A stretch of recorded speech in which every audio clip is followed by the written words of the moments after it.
স্বাগত জানানোর জন্য আমাদের বিভাগীয় প্রধান ডক্টর তপন লাল মহাশয়কে আমি অনুরোধ জানাচ্ছি উনি এবং পুষ্পস্তবকের মাধ্যমে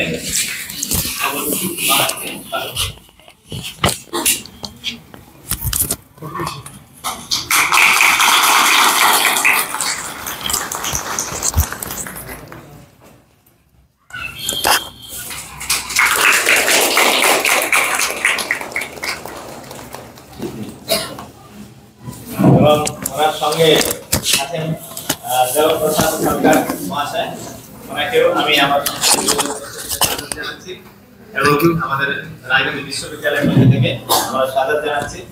এবং তোমরা যদি জানতে চাও মানে শ্রী শ্রী আনন্দ মূর্তিজি তাতে কন্ট্রিবিউশন সমস্ত কি কি আছে, ওনার সাহিত্য বিশাল বড় সাহিত্য, তিনি এমন কোনো দিক নেই যেখানে তিনি দৃষ্টিপাত করেননি। অর্থাৎ তিনি তার মানে ব্যাকরণ উপরেও তার অনেকগুলো বই আছে, ফিলোসফি উপরে অনেকগুলো বই আছে। তোমরা এখানে যারা পড়ছো না যে আনন্দ সূত্রম ওনার একটা গ্রন্থ আছে, যার অর্থ হচ্ছে যে আমরা পড়েছিলাম যে বেদান্ত বা বিভিন্ন দর্শনে আমরা পড়েছিলাম না সৎ চিৎ আনন্দ, ব্রহ্মের স্বরূপ হচ্ছে কেমন না সৎ স্বরূপ, চিৎ স্বরূপ এবং আনন্দ স্বরূপ। কিন্তু সেখানে তিনি প্রমাণ করেছেন ব্রহ্ম হচ্ছেন আনন্দময়, ঠিক আছে, এই কথাও তিনি করেছেন। আর ব্যাকরণ বিজ্ঞানে ওনার হচ্ছে দুটো পার্টে আছে বই, সেখানে এত সুন্দরভাবে প্রত্যেক শব্দ বা প্রত্যেক কোনো একটা জায়গার নাম, আমরা বলছি না যে কলকাতা এখনো বলছে না, কলকাতা কিন্তু এটা পরবর্তী সময় হয়েছে, অ্যাকচুয়ালি তার নাম হচ্ছে কলিকাতা, ঠিক আছে, কলিকাতা ছিল। এই কলিকাতা কিভাবে মানে হয়েছে, কলি মানে কি বলতো জানো কি? কলি না না ফুলের কলি কথা বলছি না, কলি শব্দের অর্থ হচ্ছে এই যে কলি চুন হয় না, পান যে আমরা খাচ্ছি যে সেখানে চুনা লাগাই, চুন সেখানে ব্যবসায় হতো বা সেখানে প্রচুর পরিমাণে মানে বিক্রি হতো বা পাওয়া যেত, এই হচ্ছে কলি। আর কাতা শব্দের অর্থ হচ্ছে যে নারকল কাতা আছে না, যে নারকলের যে ছোবাতে আমরা তৈরি করি যে দড়ি, ঠিক আছে, এইগুলো সেখানে প্রচুর পরিমাণে ব্যবসায় করা হতো বলে তার নাম ছিল আগে কলিকাতা। এবং দেখবে এখনো তোমাদের কোনো কোনো বইতে যখন তোমরা রেফারেন্স লিখতে যাবে দেখবে কোনো বইটাতে লেখা আছে কলিকাতা আর কোনো বইটাতে এখনো মানে যেটাকে লিখছেন কলকাতা। তাহলে কোনটা ঠিক? তাহলে এই কলিকাতা উনি বলেছেন যে হচ্ছে তার ঠিক। এই যে দমদম আছে, তার নাম কিসের জন্য দমদম হয়েছে, সেখানে তার একটা সুন্দর তার এটিমোলজি তিনি দিয়েছেন যে ব্রিটিশ যখন এখানে কলকাতায় এসেছিল ব্রিটিশরা, তখন তাদের সৈন্যদের ছাউনি ছিল সেখানে, অর্থাৎ সেই সৈনিকরা সেখানে থাকতো এবং তারা বিভিন্ন রকম গোলা বারুদ পরীক্ষা করতো। যে বম যখন ফোটানো হয় তাহলে কেমন হবে, দম দম করে দুমদুম করে শব্দ হচ্ছে না, এই জন্য এই দম দম শব্দ থেকে সেই জায়গার নাম হয়েছে দমদম, ঠিক আছে। এবং এই যে নৈহাটি, পানিহাটি, ঠিক আছে, এইগুলো গোঘাটা, এই সমস্ত কিসের জন্য নাম হয়েছে তার এই বইতে তিনি সুন্দরভাবে ব্যাখ্যা করেছেন। তাছাড়া ওনার ইকোনমিক্সের উপরে প্রাউড বলে আছে একটা বই, যেটাকে আমাদের ভারতকে বা ভারতের ইকোনমি কিভাবে চলা উচিত বা কোনটার উপরে গুরুত্ব দিলে আমাদের ভারত অর্থনীতির দিক থেকে এগিয়ে যাবে, এটাও মানে আছে, যার জন্য ওনাকে অনেক কিছু বিরোধিতাও মানে সম্মুখীন হতে হয়েছিল। তোমরা হয়তো এখনো জানো না সেই সমস্ত কথা, অনেক বছর আগের কথা এগুলো। এবং মানে সাহিত্যের উপরে, বিজ্ঞানের উপরে, ইকোনমিক্সের উপরে, ব্যাকরণের উপরে, এবং আমরা প্রত্যেক দৈনন্দিন জীবনে কিভাবে আমাদের জীবনকে যাপন করা উচিত, হাউ টু লিভ, ঠিক আছে, এই বিষয়ে তার অনেক কিছু মানে দিনচর্যা, এভাবে ওনার একটা ছোট্ট বইও পাওয়া যায়, ঠিক আছে। এবং সেই আনন্দ মার্গে, এবং তার আরেকটা হচ্ছে কি 5018টা গান তিনি রচনা করেছেন, ঠিক আছে, 5018টা গান, যেটাকে মানে প্রভাত সঙ্গীত নামে পরিচিত।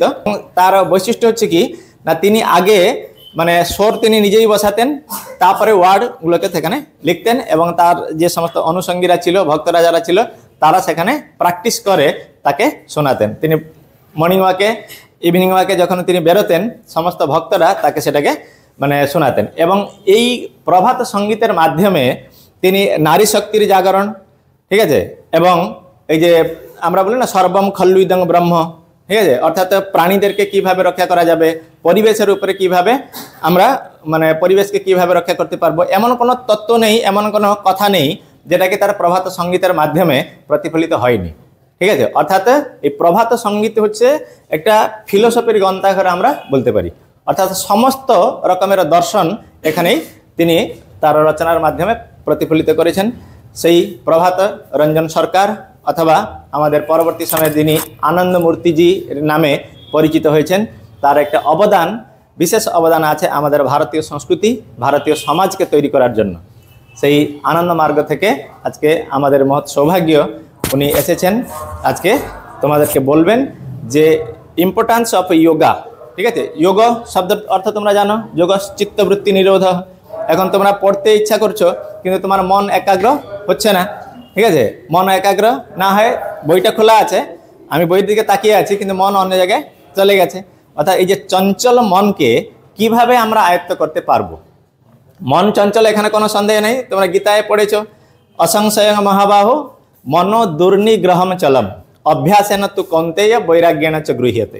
ঠিক আছে, মন চঞ্চল, এখানে কোনো সন্দেহ নেই, কিন্তু তাকে আয়ত্ত করার দুটো উপায় সেখানে দেওয়া হয়েছে, একটা হচ্ছে অভ্যাস আর একটা হচ্ছে বৈরাগ্য।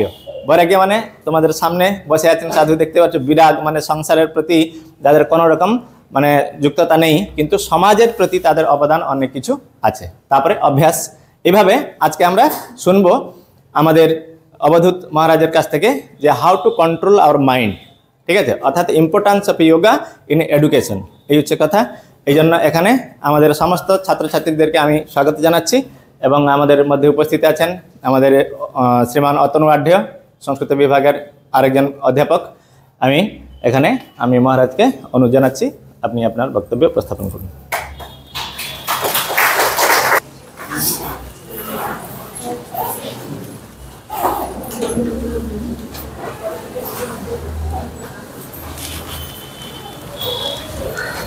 নমস্কার।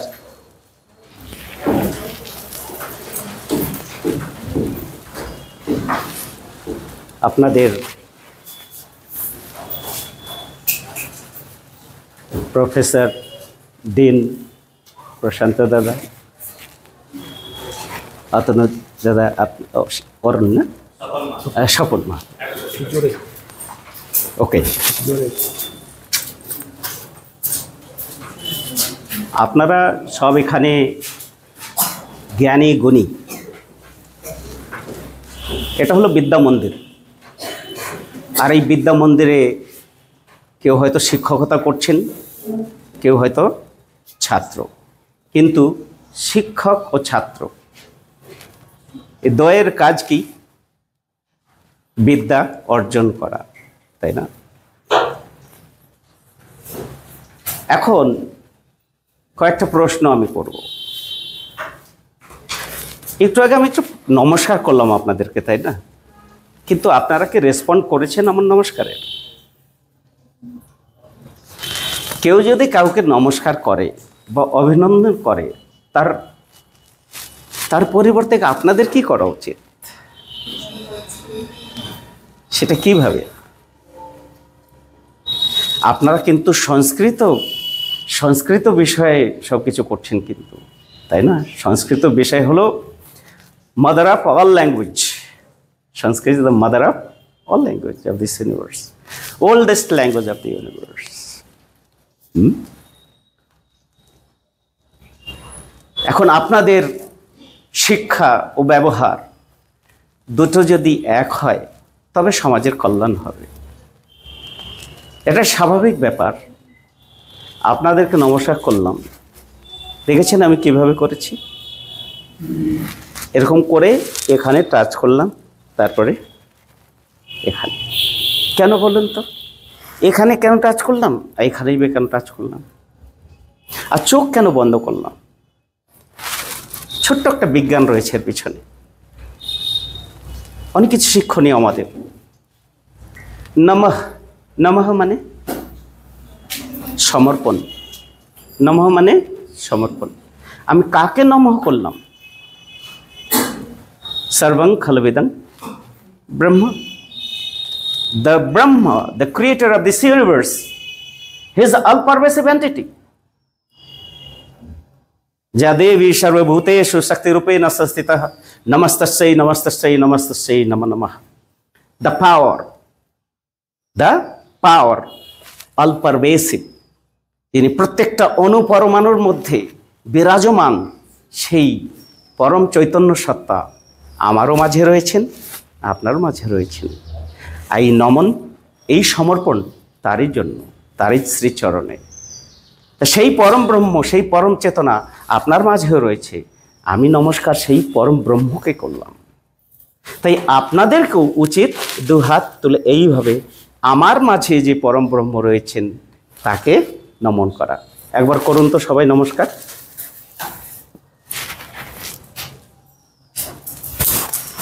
এটা কোনো রিলিজিয়ন নয়। নমস্কার ইজ নট এ রিলিজিয়ন। এটা কোনো ধর্মীয় বিশ্বাস বা ধর্মীয় মতের কোনো অভিব্যক্তি নয়। এটা হলো মানব সংস্কৃতির অভিব্যক্তি, সম্পূর্ণ মানব জাতির মনের অভিব্যক্তি। সেটা হলো নমন। There is one supreme intelligent force, singular intelligent force, যাকে আমরা বলি সুপ্রিম কনসিয়াসনেস, পরম চেতনা ঘন, আনন্দ ঘন সত্তা। একম নিত্যম বিমলাচলম সর্বাদি সাক্ষীভূতম ভাবাতীতম ত্রিগুণ রহিতম সদ্গুरुम তম নমামি।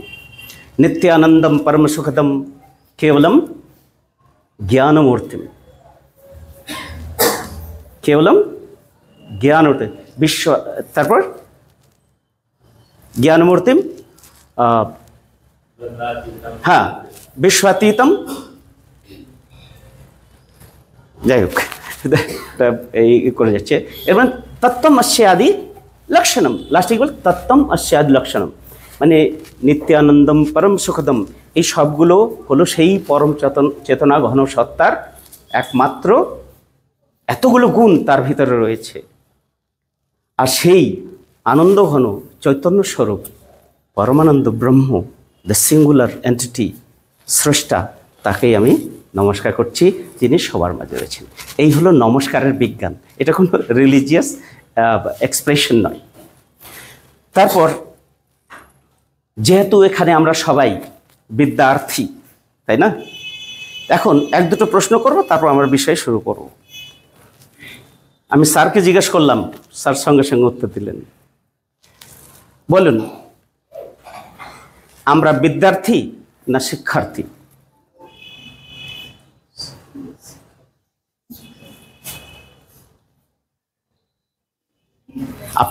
আপনারা কি বিদ্যার্থী না শিক্ষার্থী? দুটোই তো। বিদ্যা অর্জন করছি, বিদ্যার্থী মানে বিদ্যা অর্জন করার জন্য তো এসছি, আর শিক্ষার্থী মানে শেখার জন্য এসছি, তাই না? এখন তারপর প্রশ্ন হবে আমার, বিদ্যা ও শিক্ষার মধ্যে ডিফারেন্সটা কি? বিদ্যা ও শিক্ষার মধ্যে ডিফারেন্সটা কি? আপনি একটু হেল্প।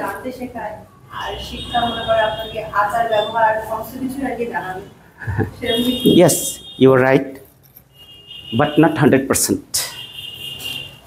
শিক্ষা মানে হলো, শিক্ষা, learning is a process. Learning is a ever-flowing process, never-ending process to gather information about the world and the self. শিক্ষা কি? Is a process to gather informations about the world and the self.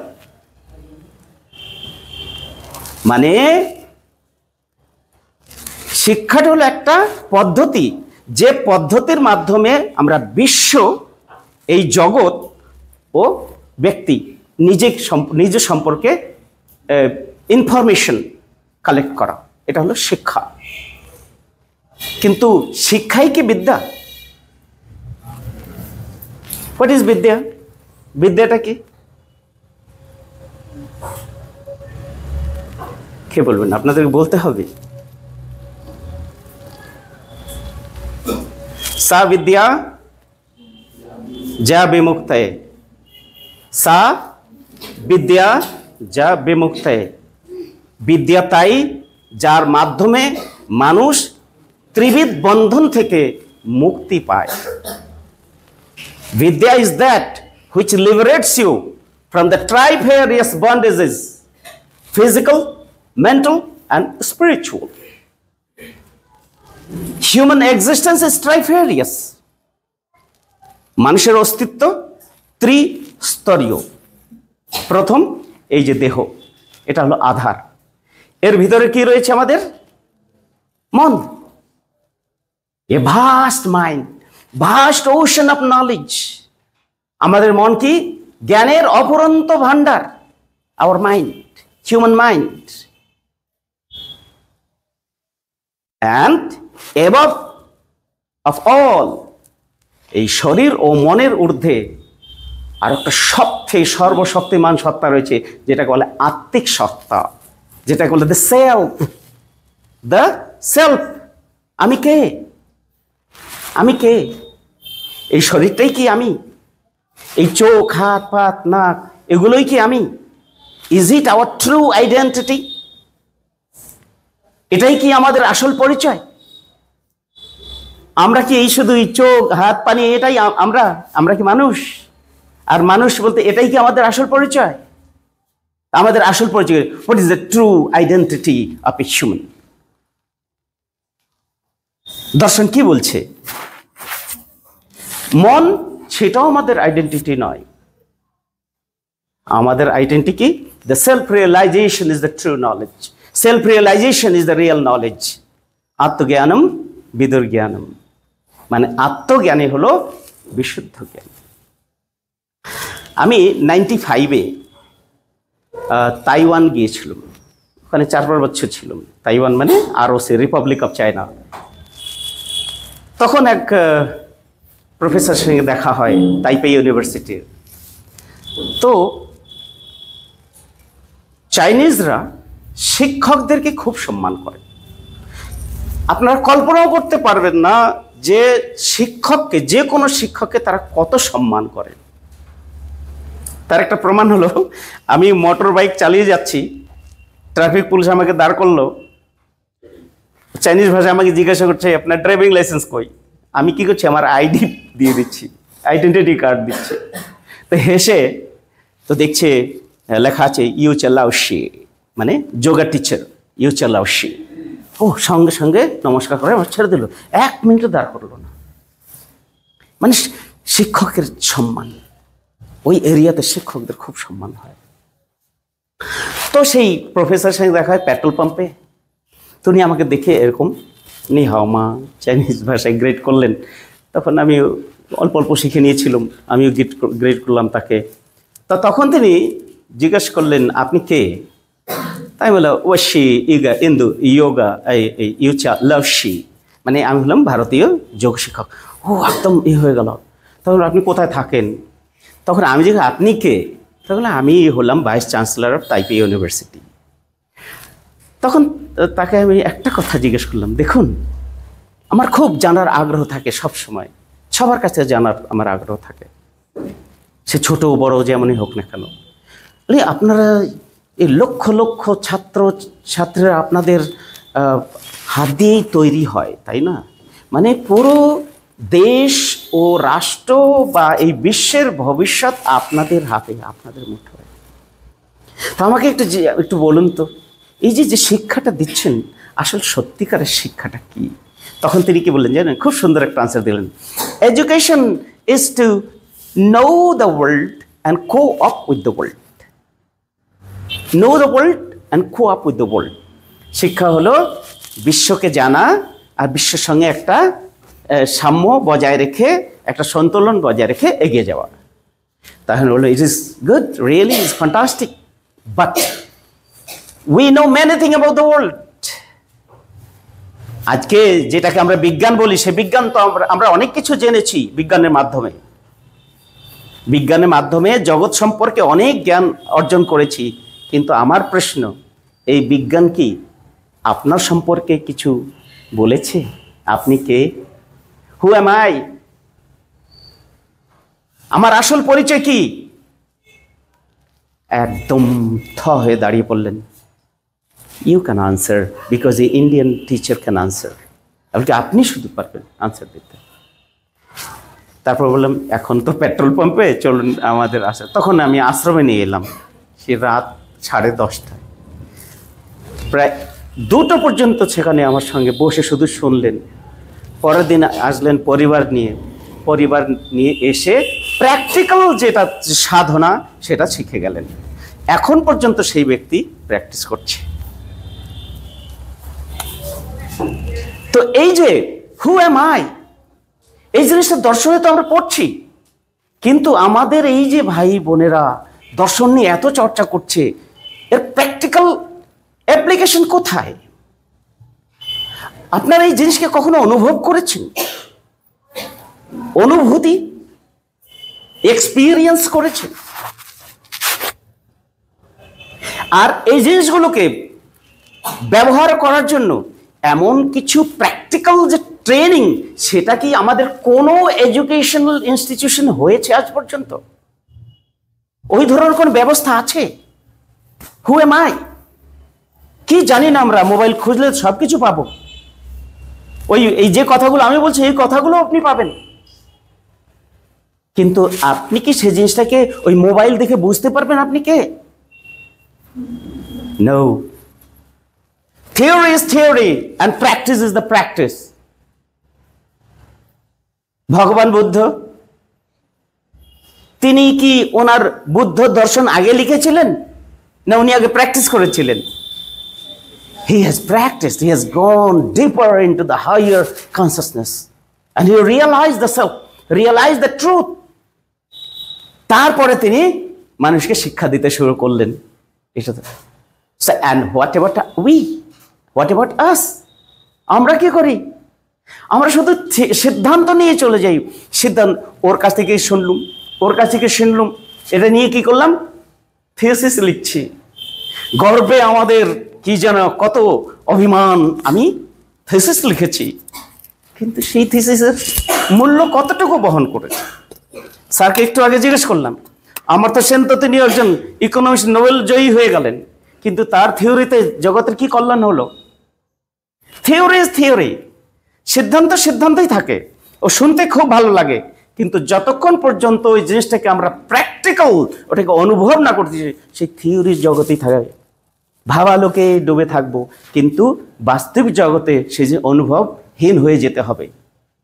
ব্রহ্ম সম্পর্কে lecture ঘন্টার পর ঘন্টা দেবো, কিন্তু সেই ব্রহ্ম সাধনার মাধ্যমে যখন সেই ব্রহ্মত্বের অনুভূতি না পেলাম, সে কি অর্থ হয় না। স্যারকে জিজ্ঞেস করলাম, স্যার যেটাকে আমরা বিজ্ঞান বলি, এটা কি আসল বিজ্ঞান? এটা কি বিদ্যা? তখন একটু, আরে স্যার তো স্যার, তাই না, ইন্টেলিজেন্ট ইন্টেলেকচুয়াল, বলে না, বিজ্ঞান হলো অবিদ্যা। আর বিদ্যাটা কি? স্যার বললেন ব্রহ্মবিদ্যা। ব্রহ্মবিদ্যা সেটাই হলো আসল বিদ্যা। ব্রহ্ম জ্ঞান সেটাই হলো বিদ্যা। বিদ্যা মানে the positive force which withdraws you from the external world and take to the higher and the highest goal. জড় জগৎ থেকে নিজেকে টেনে এনে কোথায় নিয়ে যাচ্ছে? সেই পরম লক্ষ্যে, পরম পদের দিকে নিয়ে যাওয়ার যে প্রসেস, সেটা হলো ব্রহ্মবিজ্ঞান। আর যেটাকে ম্যাটেরিয়াল সায়েন্স, যেটাকে আমরা বলি ম্যাটেরিয়াল সায়েন্স, ভৌত বিজ্ঞান, রসায়ন বিজ্ঞান, এগুলো কি করে? সেখান থেকে টেনে নিয়ে আমাদেরকে কোথায় নিয়ে যায়? জড়তার দিকে নিয়ে যায়। এখন সেটা কি মানে ব্যর্থ, অনর্থক বা নিরর্থক? না, তারও মূল্য রয়েছে।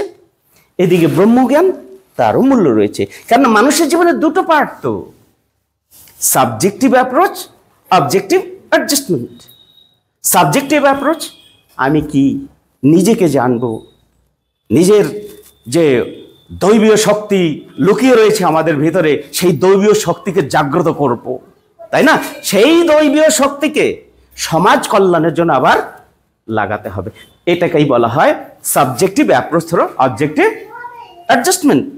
তাই পরাজ্ঞান ও অপরাজ্ঞান, পরাজ্ঞান, অপরাজ্ঞান। পরাজ্ঞান মানে spiritual pure knowledge.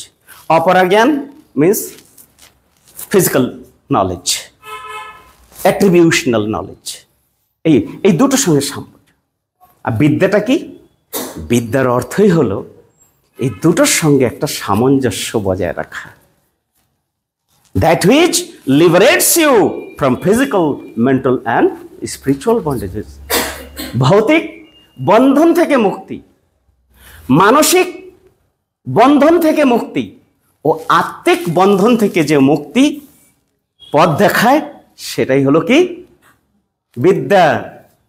সে ব্রহ্মবিদ্যাই হলো একমাত্র বিদ্যা, যে বিদ্যার মাধ্যমে আমরা এই আমাদের ভৌত মানসিক আধ্যাত্মিক জগতে একটা সমন্বয় বা সামঞ্জস্য স্থাপিত করতে পারি। ঠিক আছে? এর জন্যই তো স্বামী বিবেকানন্দের যখন জিজ্ঞেস করা হলো শিকাগোতে যে এডুকেশন সম্পর্কে বলতে, তখন তিনি কি বলেছিলেন? আপনাদের মনে আছে কারো? শিক্ষা সম্পর্কে কি বলেছিলেন তিনি?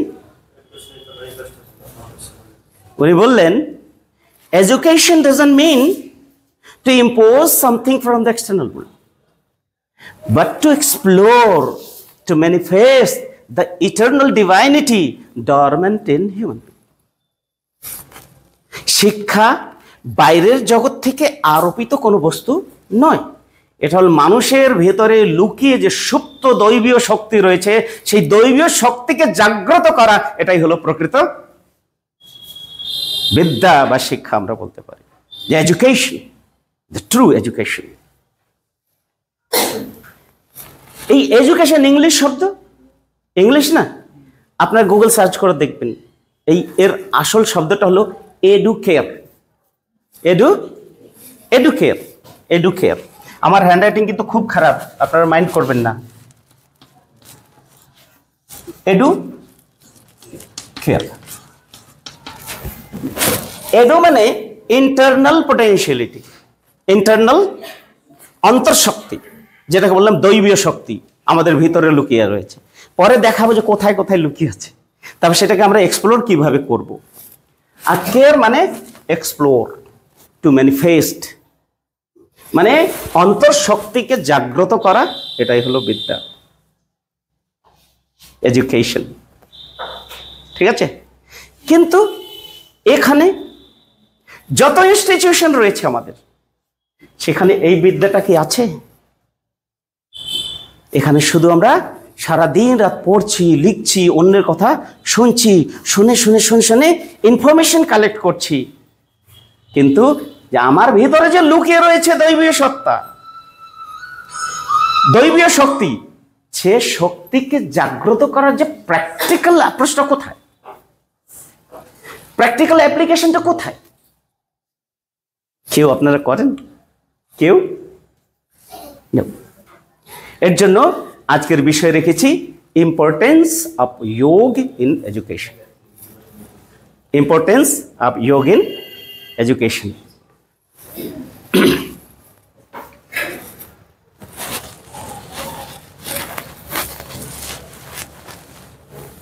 এডুকেশন শব্দের এক একটা লেটারের কিছু মিনিং রয়েছে, তারপরেই আমি আসবো। খুব এগুলোকে এক্সপ্লেন করার সময় কিন্তু আমার নেই, শুধু আপনাদের ইনফরমেশনের জন্য এটা দিচ্ছি। এডুকেশন ই প্রথম লেটার, এটার অর্থ আপনারা জানেন কি? এটা হলো enlargement of mind.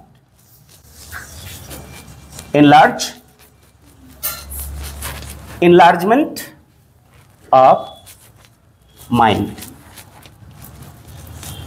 Enlargement of mind মানে মনের বিস্তার, এনলার্জমেন্ট, এক্সপ্যানশন, প্রথম লেটার।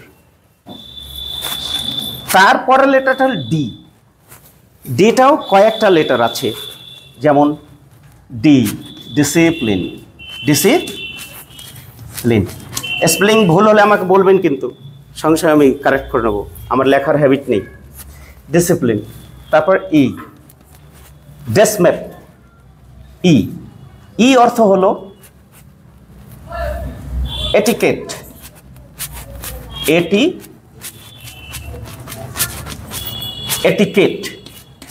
এটিকেট মানে শিষ্টাচার।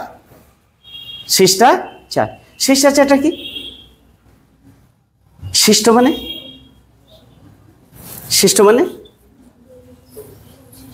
মানে রিফাইন্ড, সূক্ষ্ম। আচার মানে ব্যবহার, রিফাইন্ড বিহেভিয়ার, শিষ্টাচার। এটা হলো এটিকেট, ডিসিপ্লিন, এটিকেট। তারপর এস, স্মার্টনেস,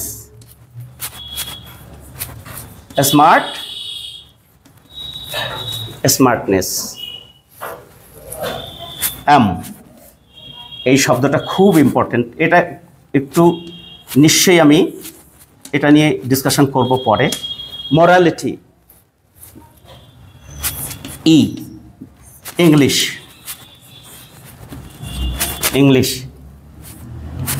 প্রোনাউন্সিয়েশন,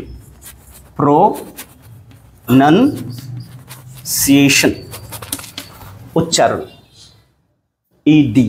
ডি অর্থ হলো ডেসমেপ, discipline, etiquette, smartness, morality, English, pronunciation. এতগুলো এই ডি এর অর্থ। মানে এডুকেশন, যে ট্রু এডুকেশন যাদের মধ্যে আসবে তাদের মন সব থেকে আগে এনলার্জ হবে, বিস্তার লাভ করবে, মনের বিস্তার। এই বিস্তারটা জানেন কি? আমাদের মন স্বভাব কি? আমাদের মন, যোগসূত্র তো নিশ্চয়ই পড়েছেন, পতঞ্জলি যোগসূত্র। যাদৃশী ভাবনা যেসা সিদ্ধির ভবতি তাদৃশী। যেমন আপনারা ভাবনা গ্রহণ করবেন, মনটা ঠিক তেমনই হবে। যে বিষয় নিয়ে আলোচনা করবেন, মনটা সেই বিষয়ে কনভার্ট হয়ে যাবে। One portion of mind converts into the entity on which you focus. যার উপরে আমরা ফোকাস করি সেটাই কনভার্ট হয়ে যায়। কেউ হয়তো টাকা, রাতে ঘুমিয়ে দেখছে কি টাকার বিছানায় ঘুরছে, টাকা উড়ছে। আর আপনাদের যখন পরীক্ষা হয়, হ্যাঁ, স্বপ্নে দেখছেন বাসটা ধরতে পারলাম না, দৌড়াচ্ছি বাস ধরার জন্য, ঘাম ঝরছে, দেখছেন আমি ঘুমিয়ে আছি। মানে এত কনসেন্ট্রেটেড হয়ে যায় বিষয়ের উপরে, মন সেই বিষয়ে কনভার্ট হয়ে যায়। তো এখন মনের যে ফোকাস যদি কোনো সংকীর্ণ বা জড় বস্তু হয়, গোল যদি জড় বস্তু হয়, তো মন কনভার্ট কিসে হবে? জড় বস্তুতে কনভার্ট হবে। যেমন জল যে পাত্রে রাখা হয় সেই পাত্রের রূপ রং ধারণ করে, ঠিক তাই না? আমাদের মনেরও ঠিক তেমন। তা আমাদের মনের এই যে ধরো, এটা হলো আমাদের মন। এটাকে কি বলবো, কত ডিগ্রির অ্যাঙ্গেল এটা? 360, তাই না? কিন্তু এখানে 360 ডিগ্রি সেলফ। আমি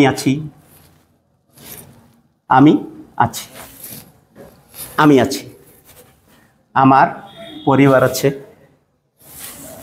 আমার গ্রাম আছে, আমাদের ব্লক আছে।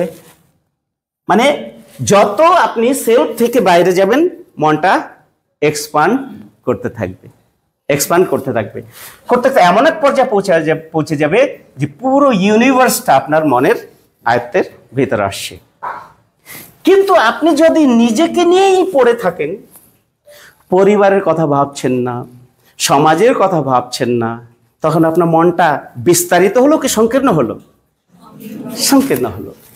এখন আমরা যদি শুধু ভাবি আমরা হিন্দু, এর মানে মুসলমান আমার বাইরে।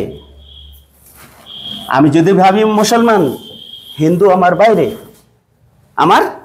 বাইরে চলে গেল। আমি যদি ভাবি আমি খ্রিস্টান, এই মুসলিম আর হিন্দু আমার মন থেকে একটা বাউন্ডারি তৈরি হয়ে গেল। তো তারপর যদি ভাবি আমরা জুইশ, তারপর যদি ভাবি আমরা বুদ্ধিস্ট, তারপর ভাবি Jainism, means humanity will be divided into thousands of belligerent groups. আমাদের মন হাজার গ্রুপে বিভক্ত হয়ে যাবে, তাই নাকি? তো তখন এই যে এক্সপানশন অফ মাইন্ডটাকে সম্ভব হবে? Is it possible? বাংলাদেশে একটা ইউনিভার্সিটি এই প্রশ্নটাই আমি শুধু করেছি। তো উনি বললেন যে আপনি যে কথাগুলো বললেন এটা যদি সত্যিকারের রূপ ধারণ করে তবে তো ওই রিলিজিয়ান থাকবে না। তখন কি বললেন? রিলিজিয়ান থাকবে না। তা আমি প্রশ্ন করলাম, আপনি কি রিলিজিয়ান চান না প্রকৃত শিক্ষা চান? What you want, true education or religion? তখন হেসে মৌলভী সাহেব বললেন, শিক্ষাই তো হওয়া উচিত। মানে শিক্ষা অর্জন করতে গেলে এই যে ন্যারো যে সেন্টিমেন্ট গুলো এগুলোকে মুছে দিতে হবে মন থেকে। সম্পূর্ণ বিশ্ব ব্রহ্মাণ্ডকে নিজের মনের ভিতরে, নিজের ভালোবাসা, নিজের স্নেহ, মমতা, প্রেম সবকিছু বিশ্ব ব্রহ্মাণ্ডের জন্য, আমার সম্পূর্ণ অস্তিত্ব বিশ্ব ব্রহ্মাণ্ডের জন্য। এই বসুধৈব কুটুম্বকম মানে মনের এক্সপানশন কত ডিগ্রি হতে হবে? 360 ডিগ্রি। ট্রু এডুকেশনিস্ট যারা সত্যিকারের বিদ্যার্থী হবে বা তাদের মন 360-তে এক্সপানশন করতে হবে। এটা যখনই এক্সপান্ড করবে আপনি আপনার ব্যবহার ডিসিপ্লিন হবেই হবে, আপনার মধ্যে শিষ্টাচার এমনি এসে যাবে। সবাইকে যখন ভালোবাসবেন, ওই যে আমরা কখনো কখনো ট্রেনে দেখি তো রিজার্ভেশন আছে, পরিবারের 3 জনই বসে আছি, তো হয়তো আনওয়ান্টেড কেউ গিয়ে দাঁড়ালো, সঙ্গে সঙ্গে আরও ছড়িয়ে বসছে, ওটা আর একটু এরকম জিনিসপত্র বসে ব্যাগ ট্যাগ রেখে ছড়িয়ে বসছে। কেন? এই বসে যাবে তো, ছোট হয়ে যাবে, তাই না? কিন্তু ওই জায়গাতে নিজের যদি পরিবারের লোক হয় 6 জন 7 জন, তবু তারা একসঙ্গে বসবে। ফিলিং, মেন্টালিটি, মানসিকতার উপর নির্ভর করছে এই বিশ্বের। আপনি যদি একজনকে ভালোবাসেন, আপনার ভালোবাসাটা একজনের ভেতরে, কিন্তু সবাইকে যখন ভালোবাসতে শুরু করবেন, সবাইকে নিজের বলে গ্রহণ করবেন, তখন কিন্তু ওই যে যদি হয় সুজন তেঁতুল পাতায় 9 জন, মানে আমরা যখন সুজন হব, নিজস্ব, we are from one family, আমরা সবাই একই পরিবারের সদস্য, একই পিতা, হরি পিতা মাতা গৌরী, স্বদেশ ভুবনত্রয়ম, এই ত্রিভুবন আমার ঘর। তখন তো আরে সারে জাহাঁ সে আচ্ছা হিন্দুস্তান থাকলো না, সারে জাহাঁ হি আচ্ছা হ্যাঁ, মানে সারা বিশ্ব ব্রহ্মাণ্ড তারই সৃষ্টি। সেই শৃণন্তু বিশ্বে অমৃতস্য পুত্রম, তাই না? শৃণন্তু বিশ্বে অমৃতস্য পুত্রম, আমরা সেই অমৃতের সন্তান। এই মনোভাবনা যখন আসবে তখন শিষ্টাচার, কোনো বৃদ্ধ এলে সঙ্গে সঙ্গে সিট ছেড়ে বসতে দেবো তাকে। কষ্ট হবে। এই কষ্টটা কেন? কারণ আমাদের যে ভারতীয় সংস্কৃতি সেটা নির্ভর করছে কিসের উপরে? সাধনা, সেবা ও ত্যাগ। এন্টায়ার ইন্ডিয়ান যে ভারতীয়, ইন্ডিয়ান নয়, আমি ভারতীয় বলছি, ভারতীয় যে সংস্কৃতি সেটাই বলছে কি বসুধৈব কুটুম্বকম। এই ভাবনা যখন হয়ে যায় আর মনে আর সংকীর্ণতা থাকে না, তখন মানুষ নৈতিক, এটা আমি পরে চর্চা করছি, এটা একটু আপনারা লিখে রাখবেন, এই জিনিস আমাকে জিজ্ঞেস করবেন আপনারা পরে, ঠিক আছে? মরালিটি, এখানে লেখা আছে ইংলিশ, এর মানে তো বলবে আমি কি ইংলিশের প্রচার করছি, ইংলিশ ভাষাকে প্রধানতা দিচ্ছি, সংস্কৃত ডিপার্টমেন্ট কিন্তু ইংলিশের প্রচার হচ্ছে না। এটা হলো টেম্পোরারি। কেননা কোনো শিক্ষা বা বিদ্যার্জনের মাধ্যমে একটা ভাষার প্রয়োজন হয়। এখন জার্মান ল্যাঙ্গুয়েজে কোনো এক ভদ্রলোক একটা নতুন তথ্য দিলেন, আপনি তো জানেন না, সেটা কিভাবে পড়বেন? তেমন একটা তো ভাষা প্রয়োজন যে ভাষার মাধ্যমে আমি সেই তার তথ্যটাকে জেনে আমি নিজেকে ধনী মনে করব। আমরা সংস্কৃতে লিখে দিলুম, বাংলায় লিখে দিলুম, জার্মানির লোকগুলো কি করে পড়বে? জার্মান ভাষা, বাংলা ভাষা শিখতে তার জীবন কেটে যাবে। এর জন্য এমন একটা কমিউনিকেটিং ল্যাঙ্গুয়েজ প্রয়োজন হয় বিশ্বের জন্য, যেটা বর্তমান যুগে ইংলিশটা এর জন্য। কিন্তু এই ইংলিশটা ধীরে ধীরে এর ডিমান্ড কম হয়ে যাচ্ছে, যখন বুঝতে পারছে যে সংস্কৃত ভাষাটা হলো সব ভাষার জননী। এখন সুপার কম্পিউটারে সে সংস্কৃত ভাষাটাকেই ব্যবহার করার চেষ্টা চালিয়ে যাচ্ছে। যেদিন সুপার কম্পিউটারে সংস্কৃত ভাষা এসে যাবে, ইংলিশকে আর কেউ জিজ্ঞাসা করবে না, এই জায়গাটা হয়ে যাবে সংস্কৃতের। সংস্কৃত এটা হচ্ছে। আমরাই সেই কাজগুলো করছি। আপনারা সেটা জানেন কি না? সারা বিশ্বে এই সংস্কৃত নিয়ে আমরা বিভিন্ন ওয়ার্ল্ডের ডিফারেন্ট কোনায় এই সংস্কৃতকে ইউনিভার্সাল ল্যাঙ্গুয়েজ বানানোর জন্য আমরা ক্যাম্পেইন করে যাচ্ছি, আর সাকসেস আমরা হচ্ছি। স্যার কি বললেন যে 5000 গান প্রভাত সঙ্গীত, সেই 5000 গান আজকে বিশ্বের, ইনি তো দেখেছেন একজন চাইনিজ ওই শ্বেতা, হ্যাঁ, তাইওয়ানের একজন, দেখতে আমার এই বোনটার মতো অনেকটা, তাই না? ওর মতো না? শ্বেতা, তিনি এসে বাংলায় প্রভাত সঙ্গীত করলেন। জিজ্ঞেস করে দেখো কত সুন্দরভাবে বাংলা প্রভাত সঙ্গীত করলেন, আসে সংস্কৃত ভাষায়, গুরুদেবের দেওয়া যে সংস্কৃত, সেটা নিয়ে তারা চর্চা করছে। এর মানে বাংলার কাছে আসতে গেলে তাকে সংস্কৃত শিখতে হবে। ধীরে ধীরে ধীরে ধীরে ধীরে ধীরে আমাদের এই সংস্কৃতির সারা বিশ্বে ছড়িয়ে যাচ্ছে। ওকে, এর জন্য এখন ইংলিশটা প্রয়োজন আছে। তারপর ভাষা, প্রোনাউন্সিয়েশন, উচ্চারণ বিধি। একবার কর্ণাটকে গেছি, ব্যাঙ্গালোরে, তো আমি বলে দিয়েছি হেরি, তো হেরির জায়গায় আমি এলি বলে দিয়েছি। কি বলে দিয়েছি? এলি। তো কন্নড় ভাষায় এলি মানে হলো ইঁদুর। কি হয়ে গেল? ইঁদুর। আমি বলছি হেরি মানে কাউকে ডাকছি, হ্যাঁ আমাকে ইঁদুর বলছে। যেহেতু তারা আমার কাছের লোক ছিল, বল দাদা ইট ইজ নট এড়ি, ইট ইজ হেরি। Sorry, so sorry. ঠিক তেমনই চাইনিজ ভাষাতে এই একটা শব্দ আছে, এটা হলো নদী। এটা কি? নদী লিখলাম আমি কিন্তু চাইনিজ ভাষায়, কিন্তু এখানটা যদি এরকম দিয়ে দিই, এটা হয়ে যাবে তান সুই। সুই, সুই মানে নদী, আর তান মানে বড়, বড় নদী। তান সুই। এখন তান সুই বললাম, আর তান সু মানে বলা, কথা বলা। একটু এদিক ওদিক হলে অর্থের অনর্থ হয়ে যাবে। এর জন্য কোনো ভাষার জন্য এই প্রোনাউন্সিয়েশনটা খুবই প্রয়োজন হয়। ওকে, তো এইগুলো যখন আমাদের মন এনলার্জ করবে, এই গুণগুলো আমাদের ভিতরে আসবে। তারপর ডির পরে কি হবে? C, character. এটা কি? ক্যারেক্টার। সি মানে ক্যারেক্টার। তারপর কি? এ হলো অ্যাক্টিভ হ্যাবিট, অ্যাক্টিভ হ্যাবিটস। তারপর হবে টি, ট্রাস্ট ওয়ার্দিনেস, ট্রাস্ট ওয়ার্দিনেস। তারপর I,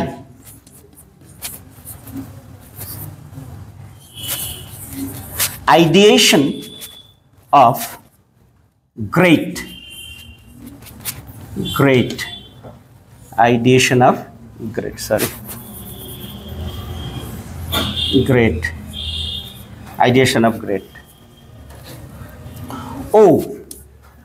Omniscient grace, omniscient grace. তারপর N, নাইস টেম্পারামেন্ট,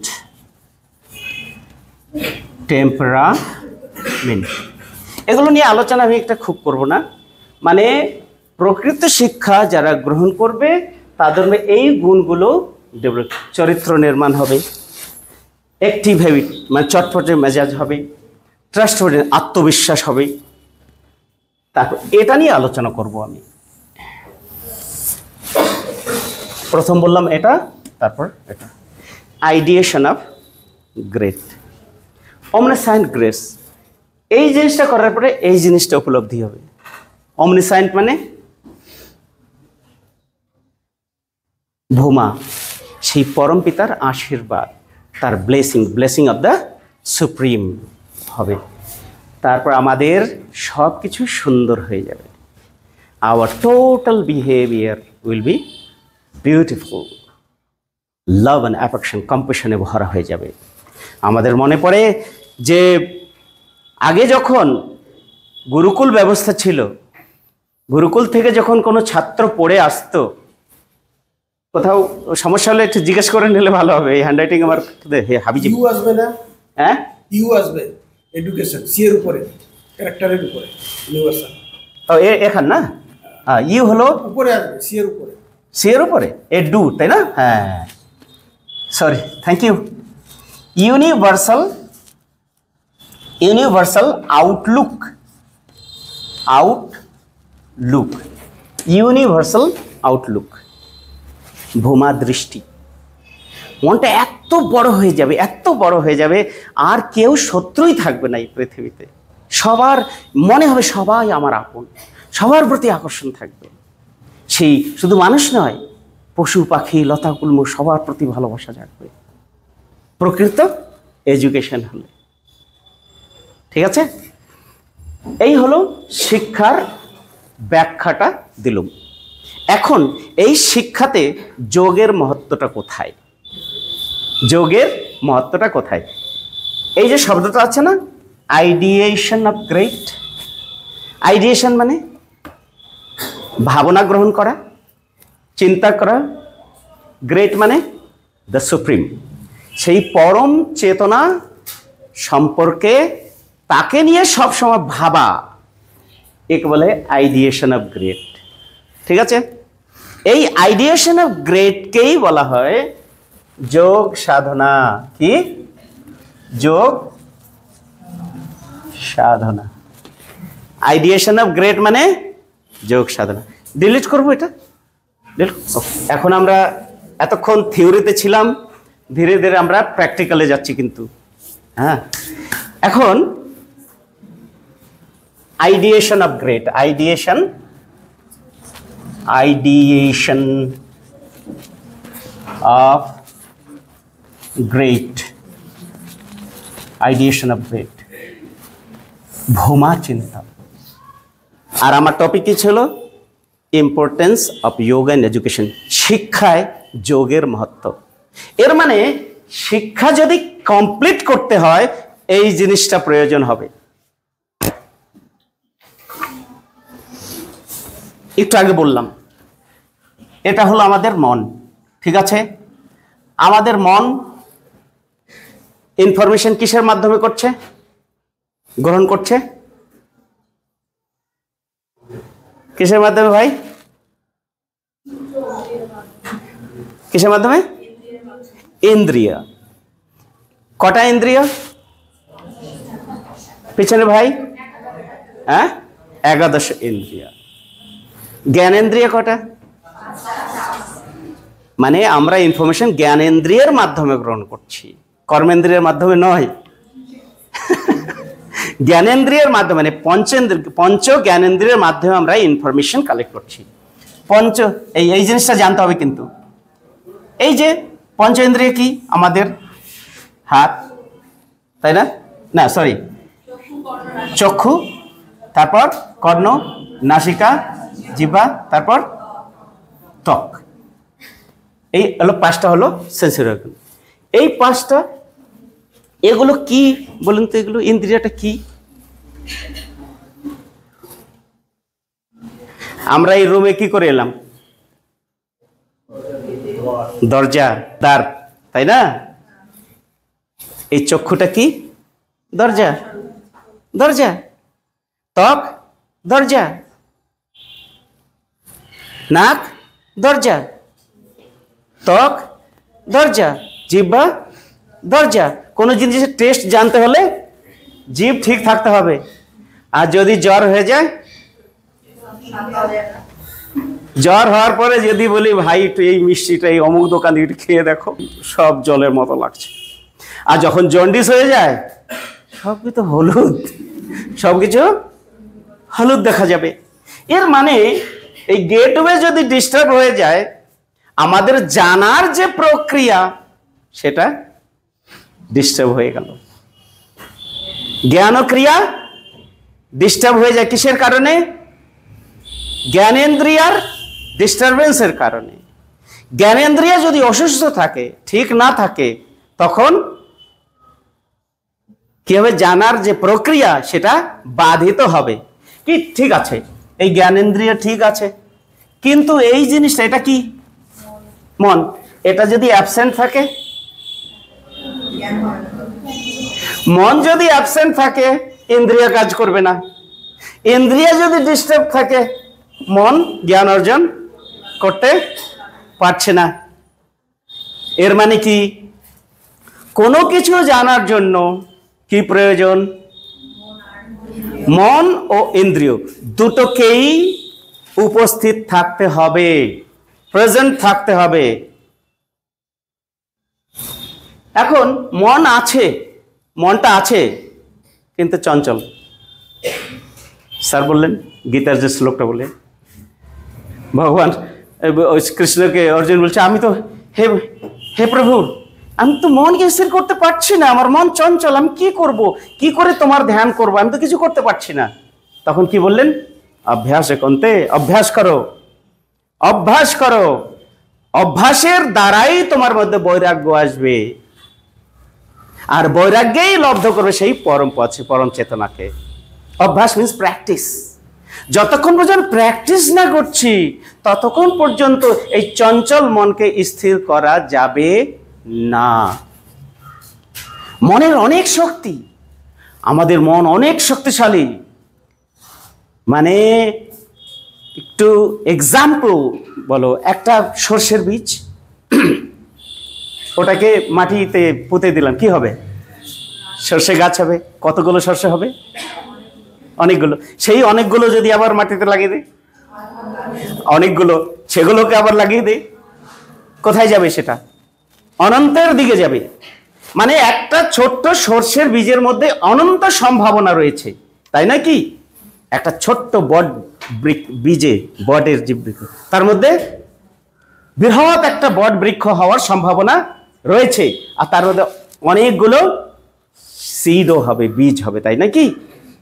ছোট্ট একটা বট বৃক্ষ, তার মধ্যে অনন্ত সম্ভাবনা। আর এগুলো কি, এরা কি? আমরাও তো সেই সিড। কার সিড?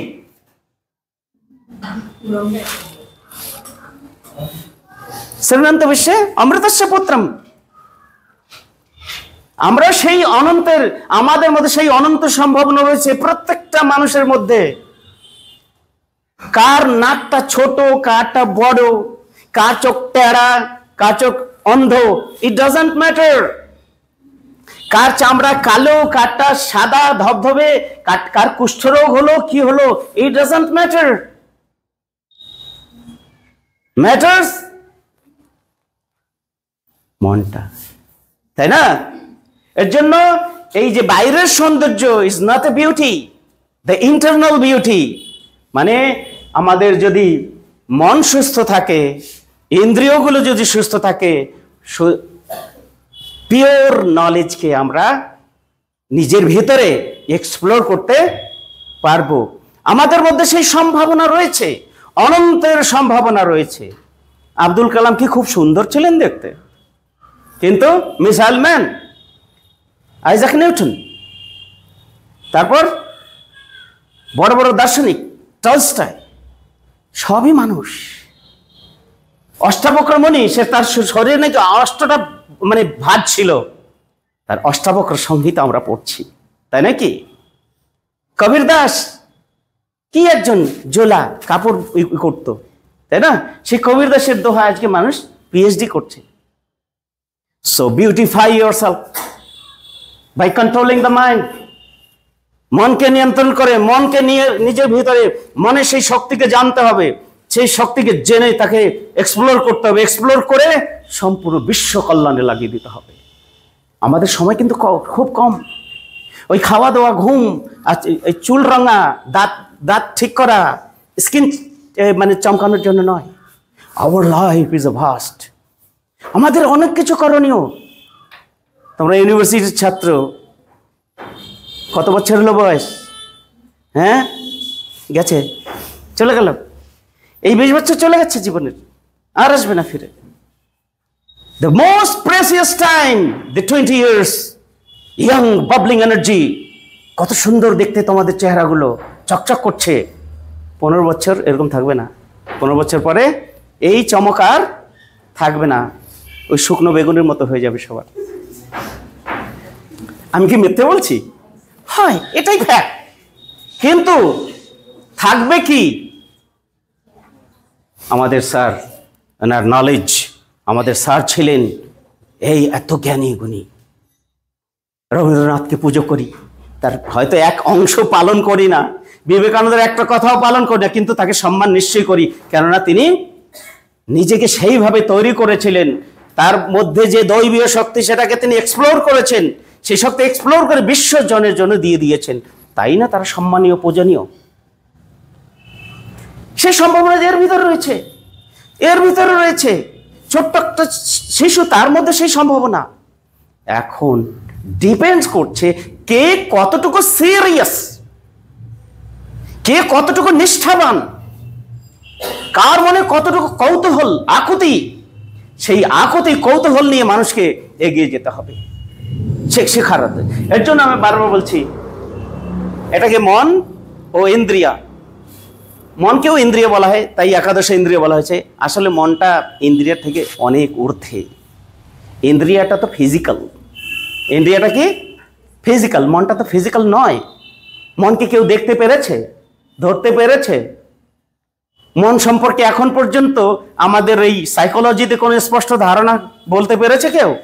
কিন্তু আজকে বলবো তোমাদেরকে আমি, যে আনন্দমূর্তি যে মন সম্পর্কে, হয়তো সেটা সম্ভব হবে না পুরোটা, কিন্তু ইম্পর্টেন্স অফ যোগা সম্পর্কে আমি শুধু বলছি যে এই যে আমাদের মন, মন আর ইন্দ্রিয়া, এই ইন্দ্রিয়া কি কি? এই চক্ষু, চক্ষুর ভিতরে কি রয়েছে? স্নায়ু, নার্ভাস সিস্টেম রয়েছে কি না? নার্ভাস সিস্টেম, হ্যাঁ, স্নায়ু। তারপর কি রয়েছে? নিউরোফ্লুইডস। নিউরোফ্লুইডস মানে এই যে নাড়ি, এই যে নাড়ি, নাড়ির ভিতরে রস, ফ্লুইড যেটাকে বলা হয়, নাড়ির রস। তারপর এই রসের সঙ্গে মনের যে কানেকশন বিন্দু, কানেক্টিং বিন্দু, এটা হলো মন। এখানে কি আমাদের স্নায়ু, স্নায়ুর রস, এই এই অপটিক্যালস, নার্ভস, এই সবগুলো মিলে হলো চক্ষু ইন্দ্রিয়। চক্ষু ইন্দ্রিয়ের ভিতরে কি কি এলো? নাড়ি, রস, তাই না? আর এই যে চিত্ত, চিত্ত মন মানে চিত্ত, এই চিত্তের মিলন বিন্দু এখানটায় মিলছে। এটা হলো পিঠ, মিলন পিঠ, যেখানে ইন্দ্রিয় মেসেজগুলো গিয়ে ঢালছে। কোথায় ঢালছে? মনে ঢালছে। হাতি, এই মন, এখানে হাতি তৈরি হয়ে গেল। তারপর বিড়াল, কুকুর, মানুষ, সব এর ভিতরে যত কিছু প্রত্যেক মিনিটে, মুহূর্তে মন নিচ্ছে, প্রত্যেকটা মুহূর্তে নিচ্ছে। কিন্তু মন আবর্জনা, ভালো খারাপ সব কিছু কিন্তু নিচ্ছে। মন ধীরে ধীরে ভরে যাচ্ছে। আর ভরে গিয়ে ওই আবর্জনা যখন জ্যাম হয়ে যায়, আবর্জনা যখন ভরে যায় তখন জ্যাম হয়ে যায়, আর কাজ করে না। তখন কি হয়? ইন্দ্রিয়গুলোও কাজ করে না ঠিক মতো। তখন যেটা সত্যিকারের দেখা সেটাও দেখতে পাচ্ছি না। এটা সত্যিকারের এটা মানুষ না এটা পশু? দু হাত, দু চোখ, সুন্দর একটা শরীর, কিন্তু ব্যবহার কিসের মতো? হিংস্র, পশুর থেকেও খারাপ। তখন আমরা কি দেখবো ওর ভিতরে? সে কি? ওটা মানুষ না পশু? পশু বলতেও লজ্জা করবে, পশু বলতেও তাকে লজ্জা করবে। কেন? মানে এত আবর্জনা ভরে গেছে এখানে যে আর সেটার মানুষ থাকছে না, সেটা পশুর থেকেও অধম হয়ে গেছে। তার ব্যবহার, আচরণ, শব্দ পশুর থেকেও অধম হয়ে যায় এখানে। বুঝতে পারছো মনের কত বড় রোল? মাইন্ডের এত বড় রোল। এখন এই মনটা, মনের ভিতরে আমরা জানি पंचकोशात्मिका जैवीय सत्ता कदली पुष्पवत। স্যার আপনি তো পড়েছেন এটা না? আনন্দ সূত্রম একটা শ্লোক আছে, पंचकोशात्मिका जैवीय सत्ता, पंचकोशात्मिका जैवीय सत्ता कदली पुष्पवत। কলার মোচা, কলার ফুল, গুলো কেমন স্তর বাই স্তর সাজানো নয়, ঠিক তেমনি আমাদের মনটাও 5 স্তরে বিভক্ত, 5টা স্তরে, 1 2 3 4 5, 5টা স্তরে বিভক্ত। ঠিক আছে, তো এই সবগুলো চর্চা করছি না, শুধু একটাই চর্চা করব, সেটা প্রথম স্তর। এটাকে বলা হয় কামময় কোষ। কামময় কোষ, মনোময় কোষ, অতিমানস, বিজ্ঞানময়, তারপর কামময়, মনোময়, অতিমানস, বিজ্ঞানময়, হিরণময়, 5টা কোষ, তাই না? তো এই ভিতরের কোষগুলোকে এখন ওই সামর্থ্য আমাদের মধ্যে নেই, শুধু এই প্রথমটা নিয়ে আলোচনা করি। এই যে প্রথম স্তরটাই হলো এইখানটা, এই যে ইন্দ্রিয়ের সঙ্গে ভাই, পিছনে ভাইরা একটু অ্যাটেনশন ডাইভার্ট হল কিন্তু আর বুঝতে পারবে না। এই মনের সঙ্গে ইন্দ্রিয়ের যে সম্পর্ক, এই হলো চিত্ত। প্রথম যেটাকে কামময় কোষ, স্থূল মন যাকে বলা হয়, স্থূল মন। স্থূল মনের কি কাজ? এই যে আমাকে দেখছে কি স্থূল মন তো, কিন্তু দেখতে দেখতে কখন কখন কোথায় চলে যাচ্ছে, তাই না? কখনো বাড়ি চলে যাচ্ছে, ওই বান্ধবীর কাছে চলে যাচ্ছে, আবার কখন ভাই এই কতক্ষণ যে বসতে হবে, এটা শেষ কখন হবে। হ্যাঁ, ওই যে একটু সময় জন্য ভাবি কখন শেষ হবে, ব্যাস মাইন্ড অ্যাবসেন্ট হয়ে গেল, তো ডিলিং হয়ে গেল। একেই বলে চঞ্চলতা। এই প্রথম স্তরটাই হলো চঞ্চল, এটাই হলো চঞ্চল। এই এই এই এই এই এইরকম চলে আমাদের মন, এই হলো চঞ্চল। The first layer of mind, কামময় কোষ, এর স্তর হলো এটা। একে বলা হয় alpha, alpha wave, alpha wave. বাদর, হ্যাঁ, কে বাদর দেখেছে? দেখেছেন? হ্যাঁ, একটা জঙ্গলি বাঁদরকে, জঙ্গলি ওয়াইল্ড মাংকি ধরে এনে একটু ভালো ব্র্যান্ডের মদ খাইয়ে, হ্যাঁ, এই রুমে 10 মিনিটের জন্য ছাড়। ক মিনিটের জন্য? এখানে কজন আমরা থাকতে পারবো? স্যারের সাজানো রুমে রাখতে 10 মিনিট পরে স্যার, হ্যাঁ এটা কি, এটা আমার অফিস, ও চিনতেই পারবে না। এই হলো এই যে মন, এই মনের যারা বাঁদর, ওদের মনের পার সেকেন্ড 24 ফ্রিকোয়েন্সি, কত? 24 বারের এরকম করে, 24 বার 1 সেকেন্ডের মধ্যে। এটা বাঁদরের। আর এই বাঁদরগুলোর 12। কত? এর জন্য মানুষ স্থির থাকতে পারে। কিন্তু কিছু কিছু বাঁদর আছে এর ভিতরেও এই 24 সেকেন্ড ফ্রিকোয়েন্সি নিয়ে আর কিছুই পারছে না, এত চেষ্টা করছে কিছু পড়বো কিছু করবো, বাড়ি থেকে সংকল্প নিয়ে আসছে, কিন্তু এখানে এসে সবগুলো কি যে পড়লাম, কি পড়ালো, কি যে মুখস্থ করলাম, সব কেন এই তো অবস্থা। এখানটা এই এত চঞ্চল, তাই না ইন্দ্রিয় কাজ করছে না এই মন কিছু রিসিভ করতে পারছে, এই দুটোই ডিস্টার্ব। এই হলো চঞ্চল মন। এই অবস্থায় মানুষ কিছুই করতে পারে না, কানেক্ট হইতে। তো এই অবস্থায় কি কাজ করে? প্রথম স্তরের মনের কি কাজ? সেন্সিং। সেন্সিং, কামময় কোষের কাজ কি? সেন্সিং। সেন্সিং মানে কি? সংবেদনা গ্রহণ করা। এটা কি? চক। কতক্ষণ লাগলো রেসপন্ড করতে? সময় লেগেছে না? হ্যাঁ, একটু লেগেছে সময়। এটা দেখে ইনফরমেশন গেল, তারপর রেসপন্ড করলো, কি? চক। কতক্ষণ লাগলো? 1 সেকেন্ডের বেশি লেগেছে কিন্তু, তাই না? তো এই হলো চক। তো কোনো জিনিস ইনফরমেশন করলাম, অস্থির মন। তো প্রথম মনের কাজ হলো কামময় কোষ, স্থূল মনের কাজ হলো সেন্সিং, সংবেদনা গ্রহণ, সেন্সিং। তারপরের অবস্থা হবে ডিজায়ার। কি হলো? ডিজায়ার। প্রথমটা সেন্সিং, তারপর কি? ডিজায়ার। ফুচকা, ফুচকা কেউ খেয়েছে? খেয়েছে ফুচকা? তেঁতুল? এই মুখে জল এলে কিন্তু চলবে না, আমি কিন্তু শুধু পুচকা বললাম, কিন্তু মুখে জল এসে গেছে, তাই না?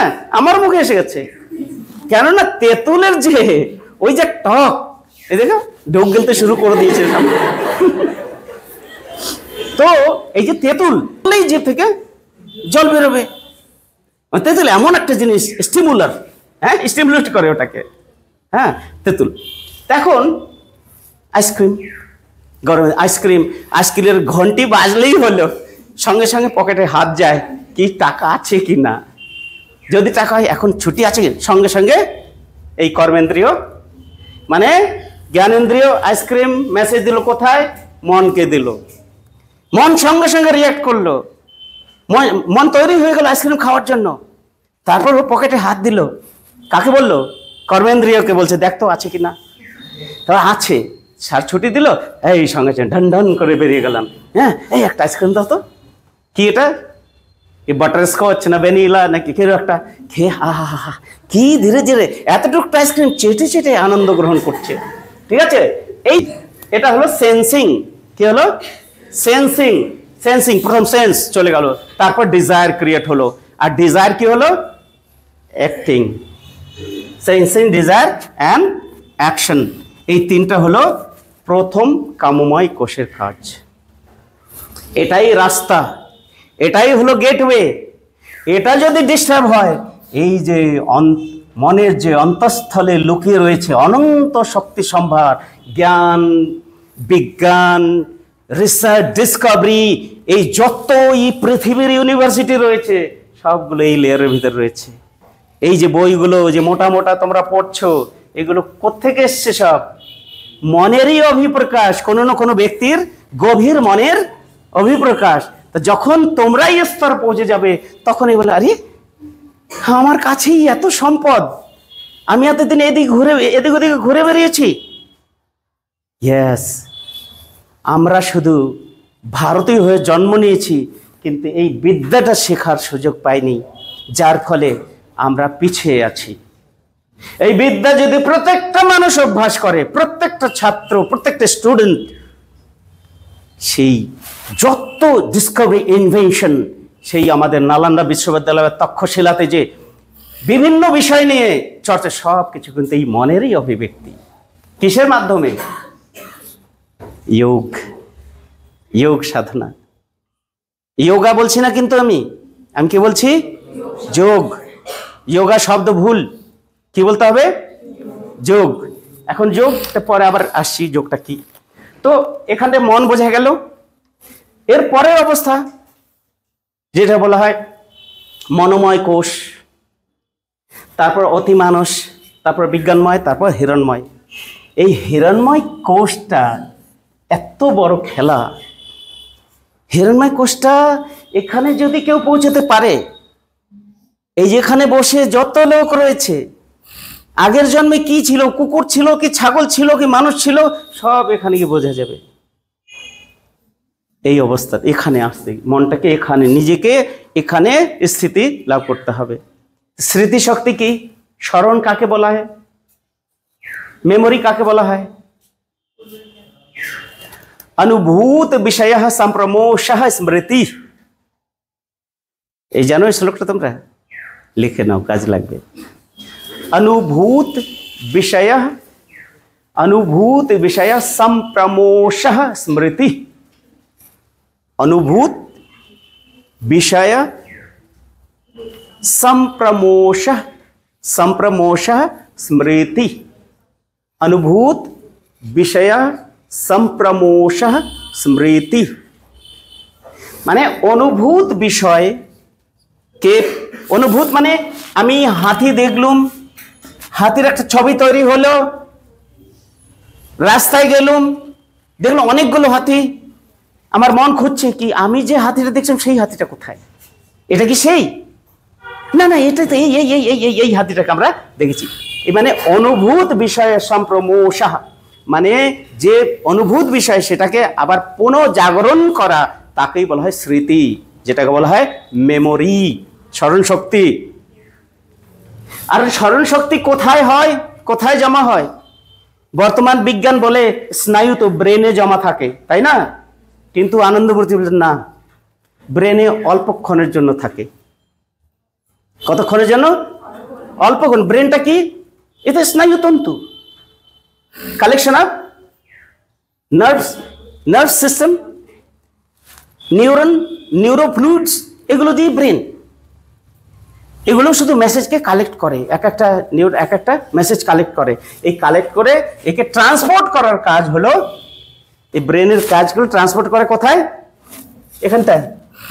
এখান থেকে গিয়ে এই চঞ্চল মন এখান থেকে যদি গিয়ে এখানে স্থির হয়, এখান থেকে এখানটায় এলে তখন এই মন আসল বস্তুর স্বরূপটা দেখতে পারে। এখান থেকে উপর থেকে একে দেখছে। এটা হুট করে বোঝা যাবে না আমি কি বলছি। মানে আমাদের স্মরণ শক্তি এখানেও নয় এখানেও নয়, এই স্তরে থাকে। কোথায়? অতিমানস স্তরে এখানটায় জমা থাকে। যা কিছু আমরা করছি, পড়ছি, মুখস্থ করছি, সব ড্রিমিং, সব কিছু কিন্তু এখানে। আমাদের স্বপ্ন দেখি, কল্পনা করি, সব কিন্তু এখানে। তো স্মৃতি শক্তি কোথায়? এখানে জমা থাকে। এখন যদি এই মনটা এখানে চঞ্চল হয়, তখন এই ভিতরে যে জমা করেছি সেটাকে দেখবো কি করে? অনুভূত বিষয়া সম্প্রমোষা, অনুভূত বিষয়কে আমি দেখবো কি করে? দেখা সম্ভব হয় না। এই কেন? এই চঞ্চলতার কারণে। এখন কি করতে হবে? এই চঞ্চলতাকে স্থির করতে হবে। চঞ্চলতাকে স্থির, এই যে আলফাকে বিটাতে কনভার্ট করতে হবে। কিসে? বিটাতে কনভার্ট করতে হবে। বিটাকে ধীরে ধীরে কিসে?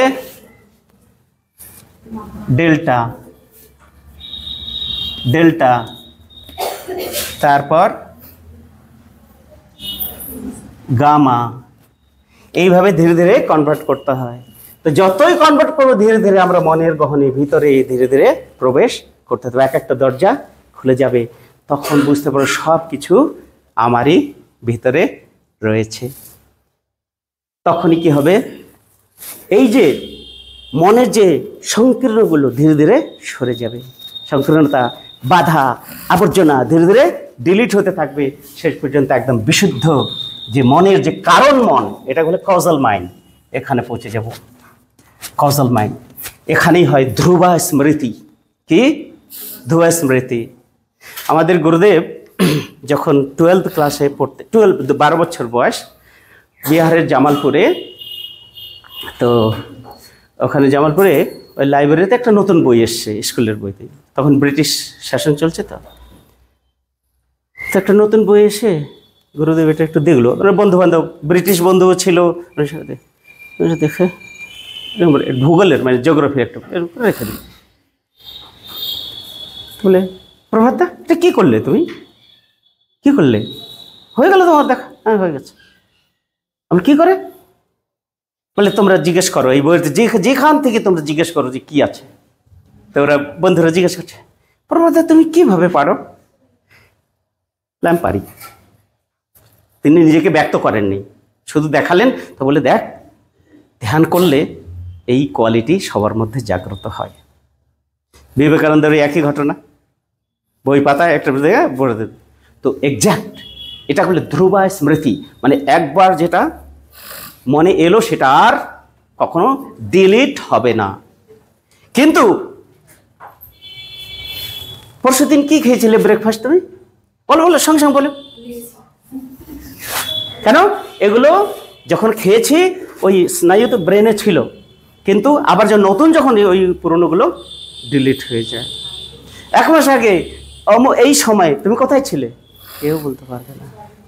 কিন্তু যদি তোমার এই চঞ্চল মন স্থির হয় যে তুমি হয়তো 50, হাতির কিন্তু মেমোরি খুব শার্প। হাতি যদি ছোট একটা হাতি, তাকে ছোট একটা কলা খাইয়ে দাও, সে 50 বছর পরেও যদি সে দেখে, তোমাকে ঠিক দেখে নেবে, চিনে ফেলবে। এত স্মৃতি থেকে স্ট্রং। বুঝতে, মানে এই যে স্মৃতিশক্তি, আর কিন্তু মানুষের মধ্যে রয়েছে সব থেকে বেশি সেটা বলে ধ্রুবা স্মৃতি। ধ্রুবা স্মৃতি মানে সব কিছু মনে রাখতে পারবে। এটা আমি একটা জেনারেল সায়েন্স বলে দিলাম। এই ক্লাসটা অনেক বড়, আজকে সম্ভব নয়, অন্য কোনো দিন হলে আবার আসবো। আসতে যখন শুরু করেছি আবার আসবো, ঠিক আছে? আমি শুধু মনের এই খেলাটা হলো, এই যে ট্রান্সফরমেশন অফ ওয়েভ, এই তরঙ্গকে কি করে সম্ভব, আর খুব শর্টে শেষ করবো স্যার। কতক্ষণ আপনি আর দিতে পারবেন ম্যাক্সিমাম আমাকে? 10-15 মিনিট স্যার। বাহ, আর এখানে খুব আমাদের আবার ক্লাস শুরু হবে। বাহ বাহ, খুব ভালো, ঠিক আছে, 10 মিনিট এ হয়ে গেল। এখন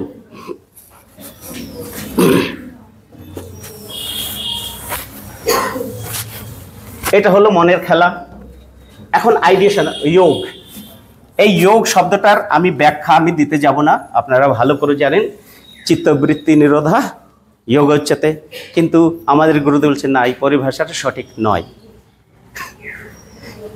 চিত্তবৃত্তি নিরোধা, চিত্তবৃত্তি নিরোধা। বৃত্তি বলতে কাম, ক্রোধ, লোভ, মোহ, মায়া, মৎসর্য, ধর্ম, অর্থ, কাম, মোক্ষ, আশা, চিন্তা, চেষ্টা, মমতা, লোলতা, কপটতা, বিবেক, বৈরাগ্য, ওং হুং ফট স্বাহট, সরগম পধ নিশা, বি সমৃত, পরা অপরা, এরকম টোটাল 50টা বৃত্তি আমাদের মনে। কতটা? 50টা বৃত্তি।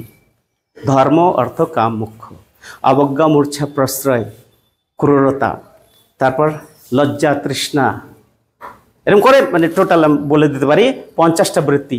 এই 50টা বৃত্তি 10 ডাইরেকশনে কাজ করে, 10 ডাইরেকশনে কাজ করে, অন্তর বাইরে। তো 50 × 2 কত হলো? 100। 10 ডাইরেকশন হয়ে গেল 1000। এই জায়গাটা কি? সহস্রার চক্র। এটা কি বলে? সহস্রার চক্র। মানে 1000 বৃত্তির কন্ট্রোলিং পয়েন্ট হলো এই আমাদের মন।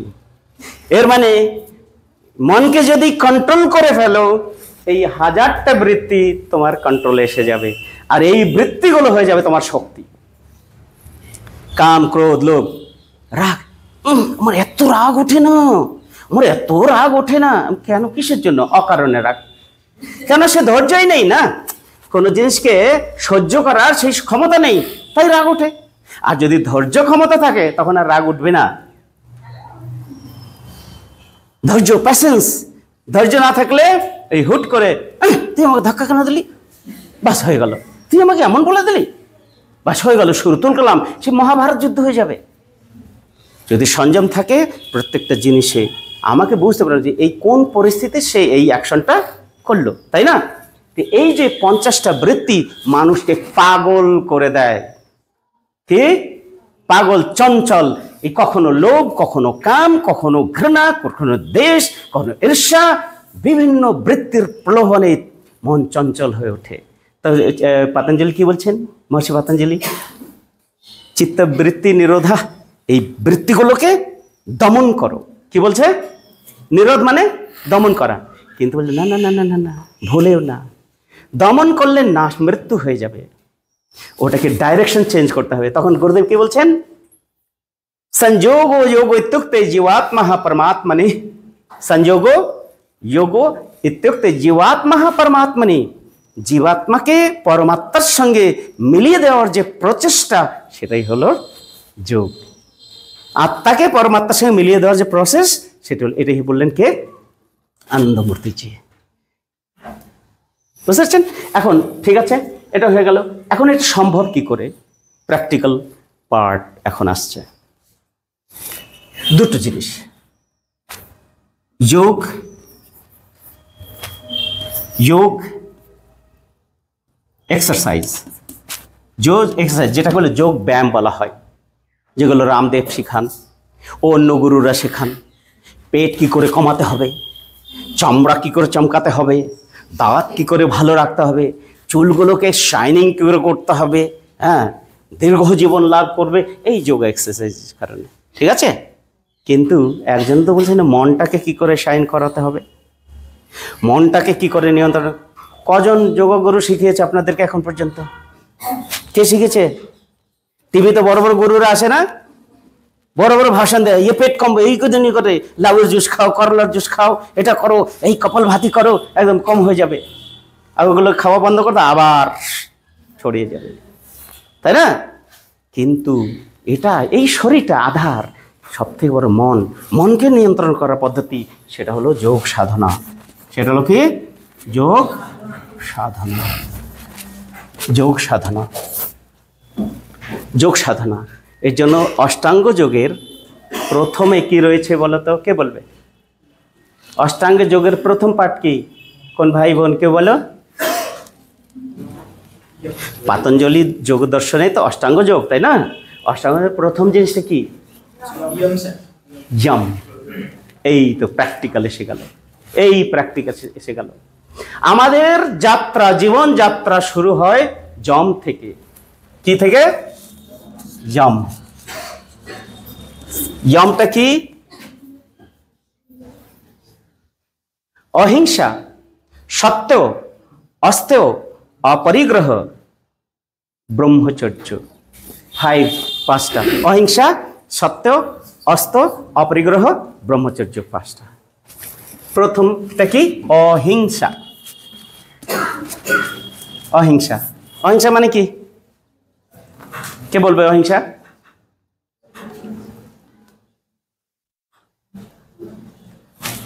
অহিংসা মানে কি? হিংসাটা কি?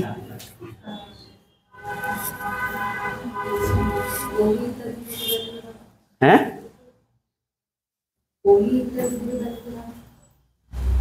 আর কে বলবে হিংসা কি?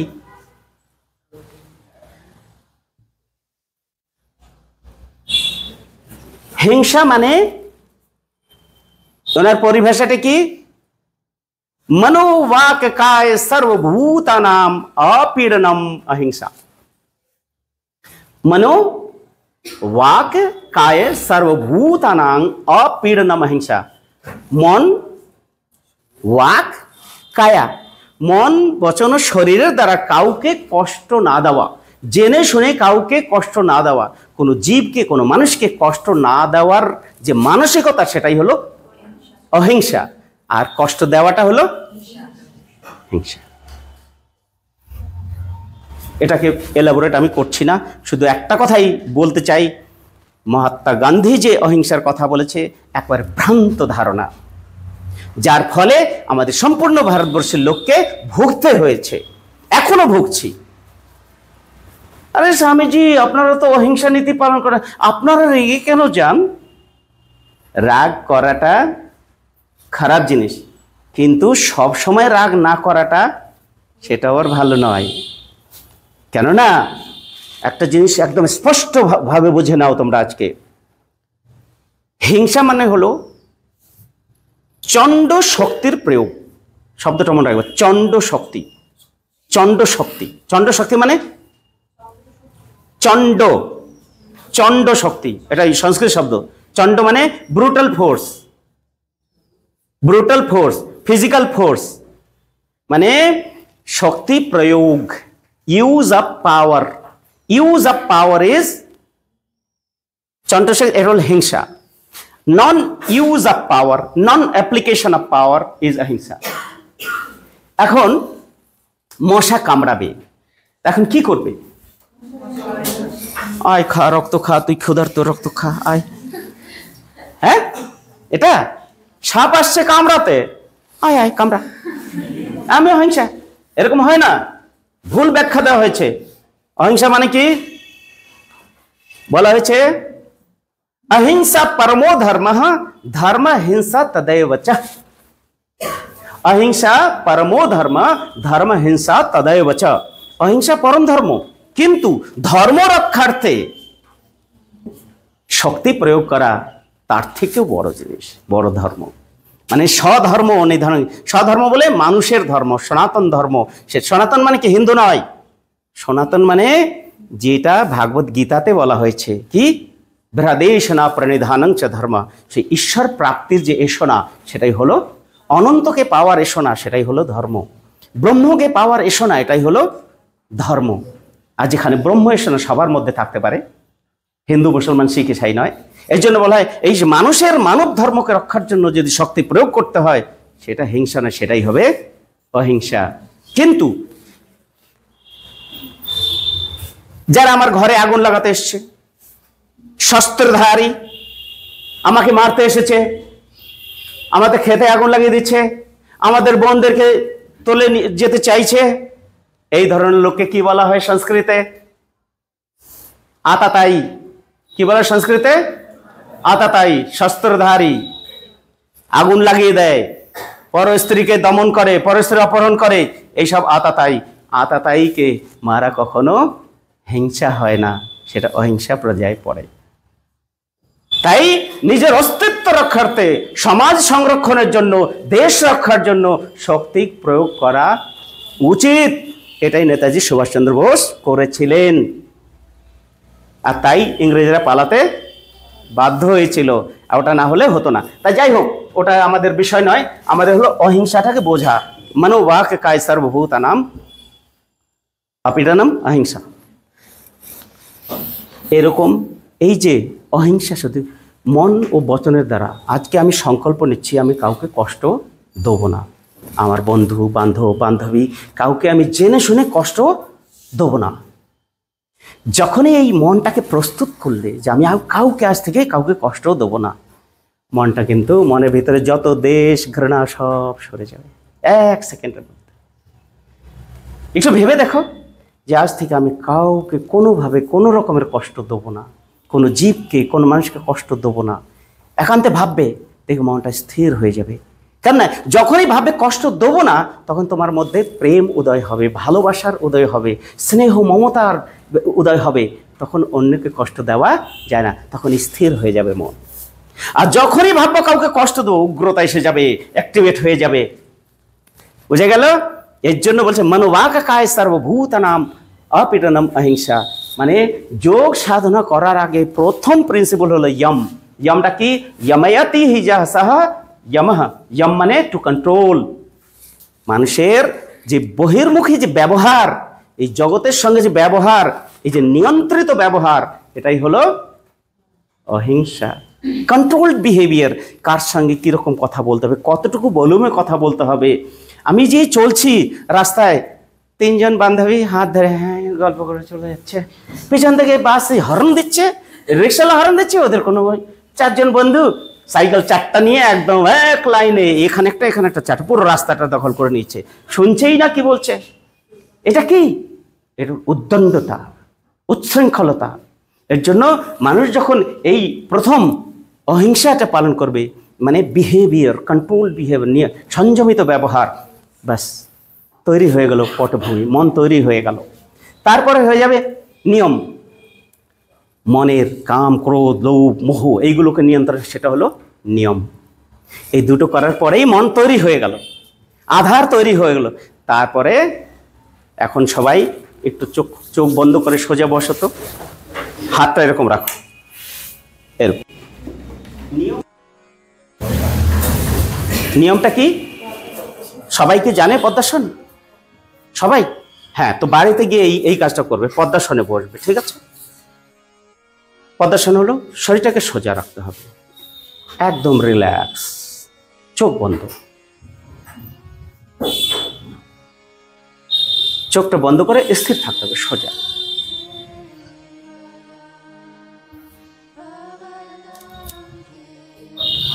চোখ বন্ধ করার পরে এখন ভাবো, বন্ধ করো, ভাবো যে তুমি একা বসে আছো, একান্তে বসে আছো, একান্তে বসে আছো, একা, শুধু একাই আছো তুমি। ভাবতে ভাবতে ভাবতে ভাবতে কিছুক্ষণ পরে ফিলিং হবে, অনুভব হবে যে আমি সত্যিকারের একা আছি, আমি একা বসে আছি। তারপর নিজের শ্বাস প্রক্রিয়া, শ্বাস নিঃশ্বাসকে দেখার চেষ্টা করবে যে আমি শ্বাস নিচ্ছি, ধীরে ধীরে শ্বাস নিচ্ছি, আর শ্বাস ধীরে ধীরে বের হচ্ছে, এটাই দেখার চেষ্টা করবে। এ করতে করতে করতে করতে শ্বাস ধীরে ধীরে স্লো হয়ে যাবে, কিন্তু স্লো হবে, লং হবে, স্লো। ধীরে ধীরে পুরো শ্বাস নিলাম, পুরো শ্বাস ধীরে ধীরে ছাড়লাম। কয়েকবার নেওয়ার পরে শ্বাসটাকে একদম ছেড়ে দেবো এইভাবে। রিল্যাক্স। তারপর এখন ভাবো তোমার চারিদিকে অনাদি অনন্ত ব্রহ্ম রয়েছেন। সেই সর্বশক্তিমান শক্তি, অদৃশ্য শক্তি দ্বারা তুমি ঘিরে আছো। অনাদি অনন্ত সর্বশক্তিমান তোমার চারিদিকে। তারপর যখন এখন শ্বাস তো স্বাভাবিকভাবে যাবে, শ্বাস যখন ভিতরে যাচ্ছে তখন ব্রহ্ম মনে মনে শব্দটা উচ্চারণ করতে হবে। জীব নড়বে না। আর শ্বাস বাইরে যাচ্ছে ব্রহ্ম, শ্বাস নিচ্ছি ব্রহ্ম, শ্বাস ত্যাগ করছি ব্রহ্ম। কিছুক্ষণ এই শব্দটা জপ করতে থাক স্থির হয়ে।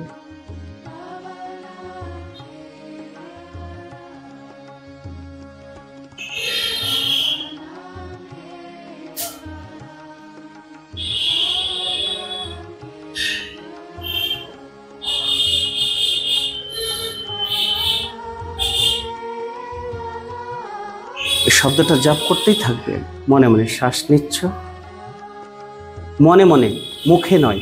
জীব নড়বে না, শরীর নড়বে না। শ্বাস নিচ্ছি ব্রহ্ম, শ্বাস ছাড়ছি ব্রহ্ম।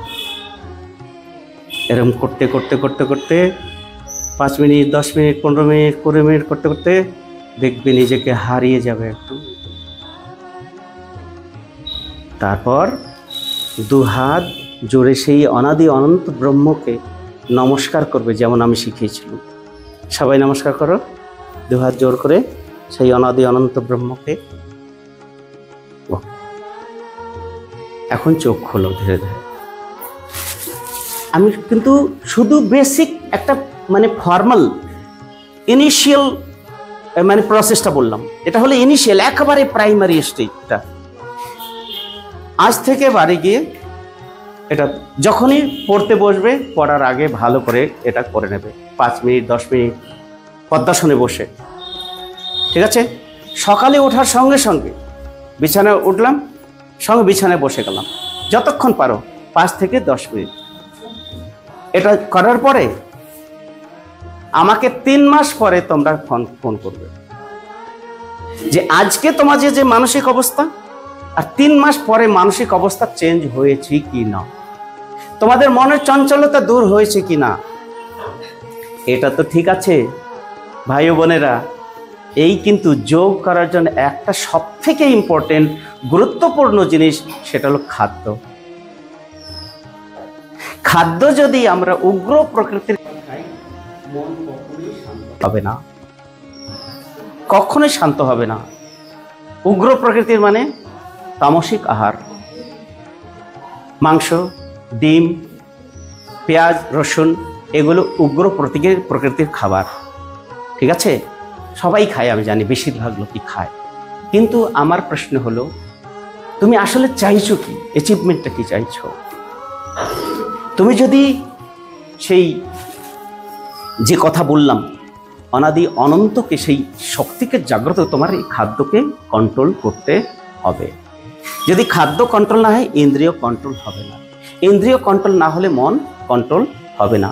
তাই এই যে যোগের প্রক্রিয়া, যেমন প্রথম থিওরি বললাম, তারপর প্র্যাকটিক্যাল কি বললাম, যোগ সাধনা শিখালাম, ঠিক আছে? তারপর সুস্থতা, শরীরকে স্তন্ত্র। আমার এখন 60-এর উপরে হয়ে গেছে বয়স, হ্যাঁ, কিন্তু ঈশ্বরের কৃপায় আমার কোনোদিন মনেই হয় না যে আমি 60 বছর হয়ে গেল। এখনও দৌড়াই লাফাই, হ্যাঁ, মাসে 4 দিন উপবাস করে থাকি, 1 ফোঁটা জল পর্যন্ত খাই না, কিন্তু এনার্জি কন্টিনিউয়াস থাকে। তো এই জিনিসটা, এই যে যোগ অভ্যাস, প্রথমত ধ্যান, তারপর হলো আসন। কয়েকটা আসন করতে হবে। মেয়েদের 3টে আসন কমন, এটা করলে শরীর সুস্থ থাকবেই। প্রথমটা হলো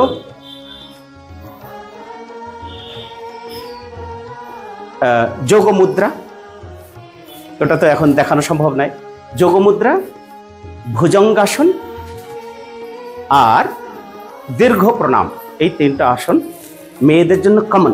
সব মেয়েরাই করবে, দেখবে জীবনে অনেক শান্তি লাভ করে, শরীর ভালো থাকবে। পুরুষদের জন্য 4টা আসন, সর্বাঙ্গাসন, মৎস্য মুদ্রা, নৌকাসন আর যোগ মুদ্রা। এই যে 4টা আসন করলে একদম শরীর ফিট থাকবে। এই পড়াশোনার যে অ্যাংজাইটি, টেনশন, মনে থাকছে না, এই সবগুলো কিন্তু স্থিরতা লাভ, স্থির হবে। আর ধীরে ধীরে ধীরে মনের যে স্তর, ধীরে ধীরে আমরা নিজে অনুভব করতে পারবো যে কত বড় ট্রান্সফরমেশন হয়ে যায়। এজন্য খুব একটা আর এই খাদ্য নিয়ে চর্চা করলাম না, সেটা প্রায় 3 ঘন্টা লাগবে। ঠিক আছে, আমি শুধু একটা সিনপসিস দিলাম যে বিদ্যা শুধু বইয়ের বিদ্যায় কাজ চলবে না, আমাদেরকে প্রকৃত যে ট্রু যে বিদ্যা সেটাকে অর্জন করতে হবে। আর সেটা সম্ভব শুধু যোগ সাধনার মাধ্যমে, যোগের মাধ্যমে। যোগ ছাড়া শিক্ষা অপূর্ণ, ইনকমপ্লিট। যদি কমপ্লিট করতে হয় শিক্ষা, তো কমপ্লিট যোগকে জীবনে পালন করতে হবে। এটা করলেই আমরা সত্যিকারের যে ব্রহ্মজ্ঞান, যে বিজ্ঞান, সেই বিজ্ঞানকে উপলব্ধি করতে পারবো, সম্পূর্ণ জগতের কল্যাণ হবে। আজকে অবিদ্যার পিছনে পড়ে আমাদের সমাজ ধ্বংসের স্তরে নেমে এসেছে, চরম বিপর্যয় নেমে এসেছে। সে অবিদ্যা মানে আমরা শুধু টেকনোলজিকেই সবকিছু মনে করছি, কিন্তু যে আসল যে জিনিসটা সেদিক থেকে ধ্যান ডাইভার্ট হয়ে গেছে। তাই দুটোরই প্রয়োজন। Occidental extroversive technology and introversive philosophy. আমাদের ভারতের দর্শন, আধ্যাত্মিক দর্শন, আর পাশ্চাত্যের যে টেকনোলজি, দুটোরই সমন্বয় করে আমাদেরকে এগিয়ে যেতে হবে। তবেই হবে প্রকৃত মানব সমাজের বা মানুষের প্রগতি বা অগ্রগতি। এর জন্য যেটা আমি বললুম, এটা রেগুলার প্র্যাকটিস করবে। আর আসন আরেকদিন আসবো, আসন শিখিয়ে দেবো। আমি আমার নাম্বারটা দিতে পারি, তোমরা যখন কখনো কোনো যদি প্রয়োজন পড়ে আমাকে নিশ্চয়ই যোগাযোগ করবে, বা স্যারের মাধ্যমে যোগাযোগ করতে পারো।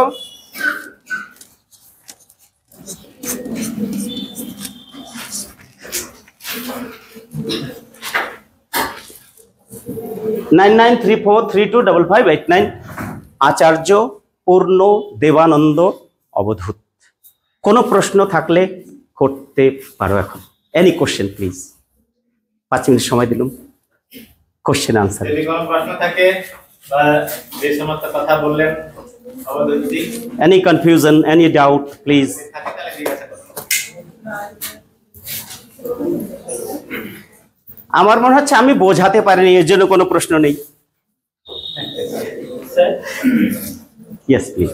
আপনি মোরালিটি সম্বন্ধে একবার বলতে দিয়েছিলেন। হ্যাঁ, মোরালিটি সম্বন্ধে বলতে ইয়েস।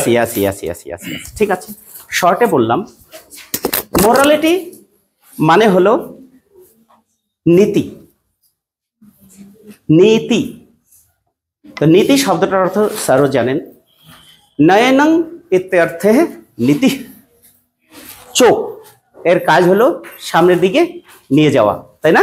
এই চোখ কোথায় নিয়ে যায় আমাদের? সবসময় সামনের দিকে, অগ্রগতির দিকে নিয়ে যায়, নয়নঙ্গের দিকে। তাই নীতি জীবনের এমন কিছু সিদ্ধান্ত যেটা মানুষকে অন্ধকার থেকে আলোর দিকে নিয়ে যায়, নীতি। এই নীতি শব্দটা থেকে এসেছে নেতা, যারা নিয়ে যাবে, তাই না?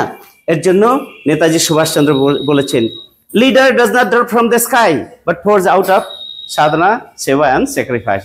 নেতা কখন আকাশ থেকে পড়ে না, তাকে নীতিতে প্রতিষ্ঠিত হয়। আর সেই নীতিগুলো কি?